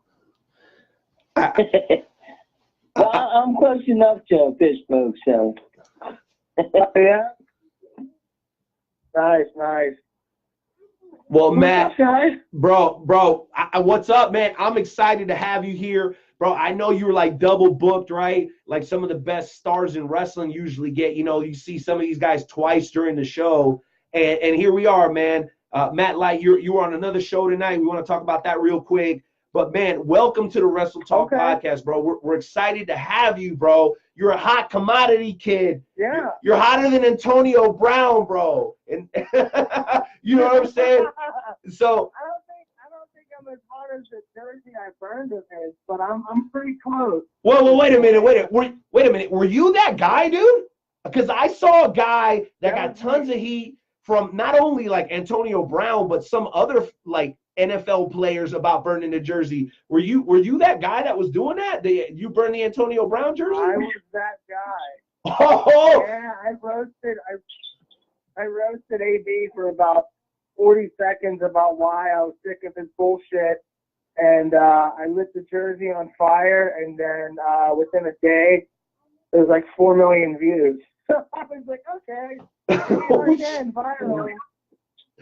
Well, listen. Here's what's funny about Joe. I didn't even know that. Here's what's funny. So I loved if this was indeed you, I loved the response because somebody was like, "Oh, look, another freaking wrestling not a wrestling fan. I'm sorry, another sports idiot burning a jersey he paid $120 for." But dude, the response. If that was okay, so if it is you, Matt. What exactly was your response? Because if you have it, then it is you. That's crazy, bro. Well, my response was that it was $100 and it's my money. If you're so worried about it, you can't afford a jersey. Is that who you're talking about? No. The guy I saw said $120 jersey, and I just sold 100 T-shirts. That's the guy I see. Oh, that's me. Yeah, that's me. That's sick, dude. That's sick, and I love that, dude. So I sold. That's so amazing. $600 worth of my own gear after burning some idiot's jersey for not even 120. I got it for $100. I opened up a Macy's credit card, so they gave me 25% off. But here's an even better fact: I'm not paying that Macy's credit card, so that jersey was free. My dude, we all in debt out here, bro. I'm telling you, that's crazy as hell, man. That's a wild ass coincidence, dude. Because I like to see, like, because we have the Wrestle Talk Twitter, but then I have my own Twitter where it's just like football, basketball, politics, religion, like all the stuff I like as a person. You know what I'm saying? Like, that's crazy, G. That's super crazy. But outside of that, you've been doing some other crazy stuff, man. They were the shirts that I wore at Barstool for the fight. I had the Iron City heel shirt, and as soon as the video went viral, everyone was hitting me up and said, "Where can I get these jerseys?" And where can I get these shirts? And I sold out of them in like 4 hours. So that was pretty sweet. Dude, that is pretty freaking sweet. Now, the one thing I did know about that, though, Matt, was that you did get an opportunity to go over and work at Barstool. Listen, we're a little bit more moderate here on the Wrestle Talk podcast than some of the stuff on Barstool, and that's cool, to each his own right. But, dude, you went over there and you didn't only, like, show your face, though. You were throwing hands over there, bro. What the hell were you doing over at Barstool? So I auditioned for this thing called Barstool Idol, and it was like American Idol, but like to be a Barstool personality. And I didn't get through the first round. So anyways, I'm a poor sport. I think that is very clear by anything you see me do on stage or through videos, that I'm very emotional. I got blackout drunk in New York. I started talking trash at them, and then they were like, "All right, well, you play one of our employees at Rough and Rowdy Super Bowl weekend in Atlanta." So there's like all these celebrities there, like Diplo was there. Josh Allen was there, Blake Bortles, Sam Darnold, Shaq was there. So I'm main eventing this fight, and it was awesome, man. It was an awesome opportunity. I fought, and it was like 250,000 people that bought the pay-per-view, which I wish I could see a little bit of that money, but I didn't see that type of money. But anyways, I come out, they said, "What song do you want to come out to?" I came out to Shawn Michaels. We did the fight. You know, I trained for months and months and months. I had to cheat because I had to weigh 202 because the guy I was fighting is 6'3", 230 pounds. Bro, I'm 5'5", a $187, so I had to wear ankle weight around my waist, and then I had a weighted vest that was 8 pounds additionally to make weight for this fight. So, I mean, we did it. The guy was just too big, man. He hit me once. It got off balance. And they called the fight. And I found out the real reason why they called the fight is because they were on time restriction. But I just pulled an ultimate, WWE move. I refused to get out of the ring. I went after a cameraman. I had the whole crowd chanting "one more round." I got these athletes who I watch on Sundays. Even though I wouldn't call Sam Darnold an athlete, he's a bum. But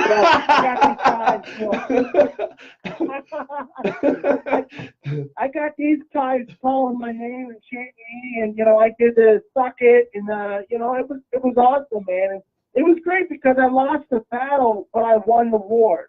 You know what I mean? Like, I felt like I was, in a wrestling sense, I was put over. I put myself over, and I squashed this dude's moment. You know what I mean? So the guy that won, no one cared about him. It was all about me. So I felt like that was a great opportunity. Dude, my man sounded like Shawn Michaels and Dolph Ziggler over here. That's so fresh, bro. Hey, I just keep it real, man. By the way, you guys gotta start covering my wrestling promotion. You guys never talk about our wrestling promotion. You talking about Blackcraft? Yeah. Bro, we're Christians. How do you want me to cover a promotion that has the devil on it? Y'all got the devil as your logo. What do you want me to do over here? It's a gimmick. It's a gimmick. I'm just playing with you, bro. Hey, I'm just playing. I'm just playing, bro. Listen, I wanted one of them Seth Rollins T-shirts. You know what I'm saying? Now, whether I would have worn it to church on Sunday, I'm not sure. But I liked it. It was dope. Yo, speaking of crazy devil stuff. We work with Seth. I know, bro. With Seth. We'd have Merrick. Hey, yo, Matt, we've had Merrick Brave on the show here before. So Blackcraft is killing it, bro. I'm proud of y'all, man. Yeah, we're trying, man. We're really trying to do something different. It's hard because, like you were speaking earlier, is that there's a lot of wrestling going on right now. So as a fan, it's amazing. As a creative director for a wrestling company, it's very, very hard because we're trying to separate ourselves. You know what I mean? Yeah. Yeah, no. But we got a great show coming up this Friday, actually, which you can order on Fight TV. We have John Morrison going head-to-head against PJ Black for the Blackcraft title. And then we have Josh Alexander defending the Destiny title against Blackcraft Simon Grimm, formerly known as Simon Gotch. Wow. So, we're trying to put together an amazing card. Nice. That's awesome. Yeah, you all got to get some, like, you guys got to get some, like, really big bands that could play during, like, the intermission and stuff. That'd be awesome. Well, that was kind of the thing that we did the first show. We had a band called Heroes that kicked off the show, and then we had another band called It Lives to Breathe. They're nationally known as well. So when we had our first show, Burning Bridges, in August, the one thing we really wanted to stick to our roots is because Blackcraft, I mean, you see it at Warped Tour. I mean, Blackcraft is the #1 sponsor for Warped Tour. So you see us a lot with the music background. So we figured, why not do what we're best at? You know what I mean? And just, we have friends in the WWE and other organizations, NXT and everything, like Aleister Black and these guys. So we have the connection. It was just a matter of where and when, and it was just good timing. And we're trying to bring almost a concert vibe to it, but also, our #1 priority is wrestling, but we try and offer something different. Okay, I have to admit I'm really, really, really jealous right now because I had to look it up because I was making sure I wasn't going crazy because I was almost positive that one of my favorite bands, Falling in Reverse, was actually played a couple of songs at one of y'all's wrestling shows, and they did. That's amazing. Yeah. Falling in Reverse is one of my favorite bands ever. Yeah, Ron Durantke is a really good friend of Bobby Shabinsky, the creator of Blackcraft. And so we had the opportunity to do that. And we were nervous because, we weren't sure if we were going to get the go-ahead with his record label and his management if we were able to do the concert. But we ended up talking, and then at the end of Burning Bridges, we had Falling in Reverse headline the show, but it was interrupted by the Savage Gentleman, Victor Benjamin, who came out and interrupted Ronnie's fourth song that they performed. But the crowd liked it, and who knows, maybe you'll see Ronnie Radke in a Blackcraft ring pretty soon. Dude, he's jacked. He's got some muscles on him. It was interesting because I didn't know him being a big guy, because when I listened to him, I was like 16 and he was with Escape the Fate, and he was just some skinny guy with like longer hair, and he started working out very hard, and I met him for the first time at rehearsals the day before, and man, he's a really good dude. And Paige was at our event. Saraya, she was at the event. She actually she had her presence. She smacked Britt Baker in the face while her mom was wrestling. So we have, Saraya's mom wrestling. She's our Blackcraft Women's Champion at Saraya Knight, it's been an amazing month for that family, the Knight family, because they got the movie coming out this week with The Rock. Mm-hmm. Everything right now is white hot for them, and we couldn't be any happier. Unfortunately, she won't be able to defend her title because she has screenings in London, but she'll be at our WrestleMania weekend show fighting somebody. Yeah, we're not sure yet. We got to find her a good opponent. That's awesome. So not only do you in this wrestling promotion, but you also have your own regular comedy showcase called The Lights Out at the Pittsburgh Improv. So can you tell us about that show real quick? Yeah, so it's a monthly showcase that we run at the Pittsburgh Improv. It's a dirty show. Anything goes, and it's a lot of local talent in Pittsburgh.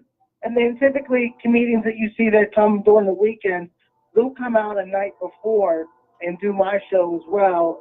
And then I either feature for them or I'm not with them. I got my own things going on. But yeah, it's a great show. It's a really fun time. I do a lot of crowd work, make fun of the audience. It's an amazing show, and I hope to be bringing it, to your area soon. So, we're working on a tour right now, so we'll see what happens. Yeah.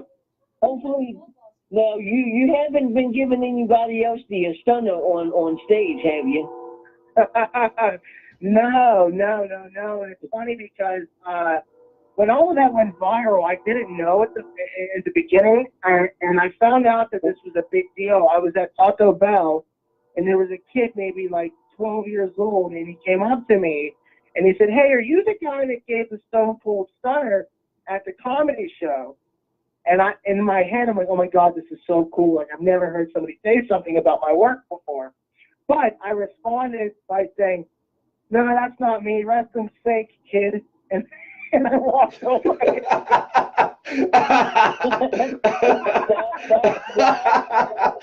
Oh my goodness, dude. That's pretty funny. That's definitely pretty funny. But I think I got you beat. I was at an ICP concert, and I had too much to drink, and I was all the way up front, and I ended up puking on the speakers. And it was like 2 years later, I was at a wrestling show, and these Asian kids came up to me, and they started pointing at me, and they're like, "Oh my God, it's him!" And I'm like, "What's going on?" And they looked at me and said, "You're the dude that puked on the stage." I was like, "Oh my God, how do you know that?" Oh, boo! First of all, if you're saying ICP, why wasn't your face painted like a juggalo to where they would have recognized you, bro? You gotta step up the game. Yeah, your level of commitment is questionable. I can't see without my glasses. You got that acid reflex you got that acid reflex from drinking too much Faygo with those guys. Just kicking all that red off. It was actually from the Jägermeister. That'll get you, man. That'll get you. Every Renee, why don't you go ahead and ask whatever questions that you have left, sir? Well, no doubt, man. I appreciate it, man. I'm having a good time listening to you guys conversate back and forth. Matt, really, Joe touched on it a little bit, man. Dating back a couple of years, you had a lot of success, via that video that you did with the stunner. But since then, you've followed that up with another one that people may or may not have seen, man, and that was the Shawn Michaels bit, bro. Can you walk us through that a little bit? Because I sure as hell enjoyed the hell out of it.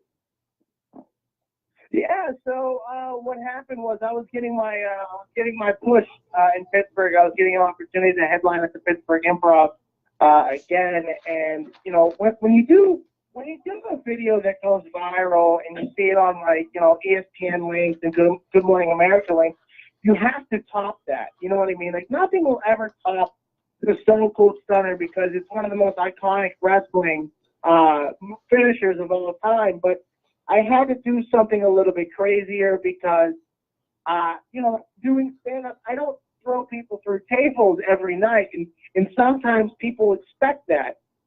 So I saved that for my bigger shows. And what happened was I was in the middle of a mayor campaign. I was running for mayor of Pittsburgh, and we thought it would be funny if I treated this guy who was pretending to be the mayor of Pittsburgh like Vince McMahon and pulled a Shawn Michaels Vince McMahon garbage can ladder, jumping off the ladder to the table. So what happened was at the end of my set, I was thanking everybody for coming out, and then Bret Hart's music came on, and because the Montreal Screwjob thing, right? And I was like, because I said if the mayor had any guts, he would walk into this the stage right now and face me outta. And as I said that, Bret Hart's music hit. And in comes a fake mayor from Pittsburgh on a scooter with a helmet, because a big controversy was, I thought we should get rid of bike lanes in the city of Pittsburgh because nobody uses them. Our weather is horrible. You use them for 1 month of the year. So that was my big thing. So this guy shows up dressed up in a suit. He looks identical to the mayor. This big geek comes down. I toss a chair at him. I super kick him in the face, and then we pick him up. We put him on a table. So then I'm climbing a 20-foot ladder. Now, I've never climbed a ladder in my life, but I'm very afraid of heights. I immediately went from being about 16 feet on that ladder to climbing. Right before I jumped off, I took like 3 steps down. I was like, yeah, this is enough. This will do it. I jumped off the ladder, and, you know, he had the garbage can around him. I crushed him. That went viral. In fact, a lot of the Steelers were actually at the show. Jesse James, the tight end. I can't think of a lot of names right now because it was about 1.5 years ago. But they were all at the show, and, you know, it semi went viral. But, you know, more so, I don't do these things to go viral. It's just one of the biggest, my favorite quotes was a press conference with Diesel and Shawn Michaels. And Shawn Michaels at the end of the press conference said, I will give you a show like you have never seen before. Why? Because I can. And I've always kind of used that with stand-up, because you don't see people doing this in any other craft. No other comedian does wrestling moves. And I just wanted to do something that was fun for me. And, you know, it just so happened that other people enjoyed it, and it's helped me make a living. So, you know, why not? Hell, dude, that I don't think we could have ended this conversation on a better note. Bro, you keep doing what you do.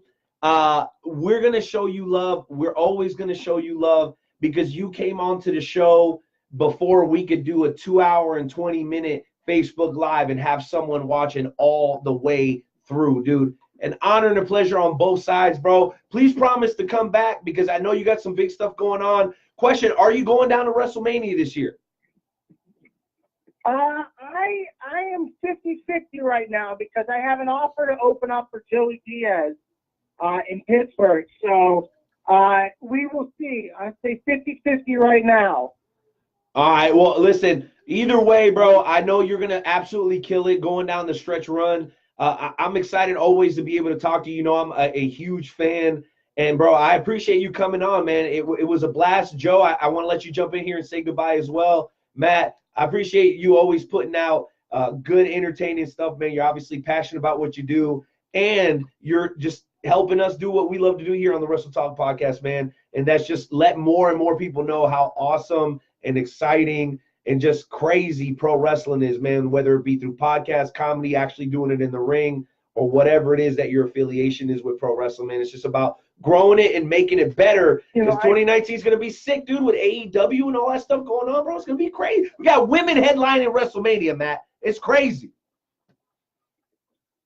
It's unreal. I mean, what a time to be a professional wrestling fan. I mean, you have wrestling in so many different areas. You know, AEW is going to have their TV deal coming out. I mean, it's unbelievable to be a wrestling fan. It's funny because 5 years ago, you know, I was getting made fun of for being a wrestling fan. Now I see those same guys wearing vintage Stone Cold shirts. Yes. Now they're wearing Young Bucks t-shirts. It's amazing, man.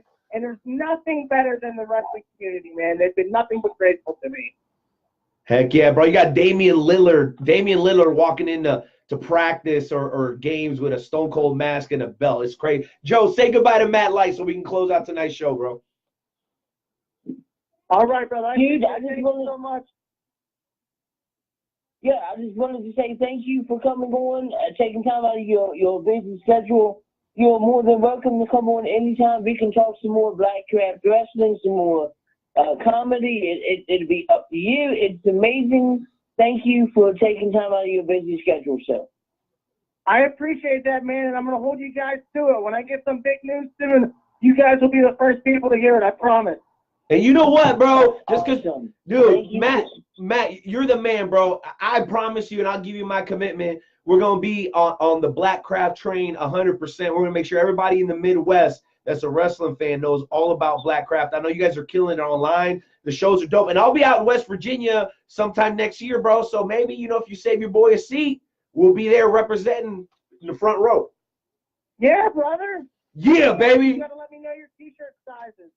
Oh, you got a 3X right here. Hey, last thing, Matt, we talked to Danny Duggan last week, and in the Danny Duggan, we talked to him about an RVD story. You were there. Do you remember when y'all came to Kansas City and me, you, and Rob Van Dam were chilling, and you know, we did that thing, and you know what I'm talking about, right?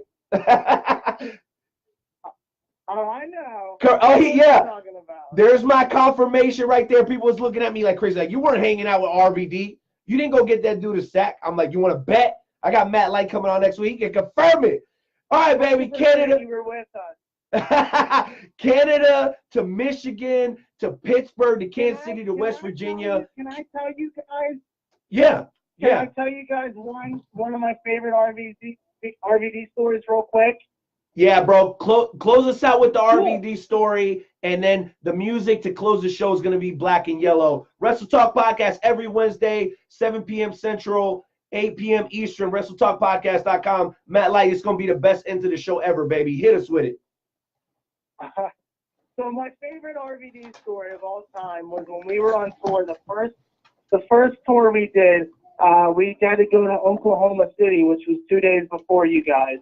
And we go to Hooters to eat, and the waitress comes up to us, and she gets so excited. She goes, "Oh, my God, did anyone ever tell you that you look just like Shawn Michaels?"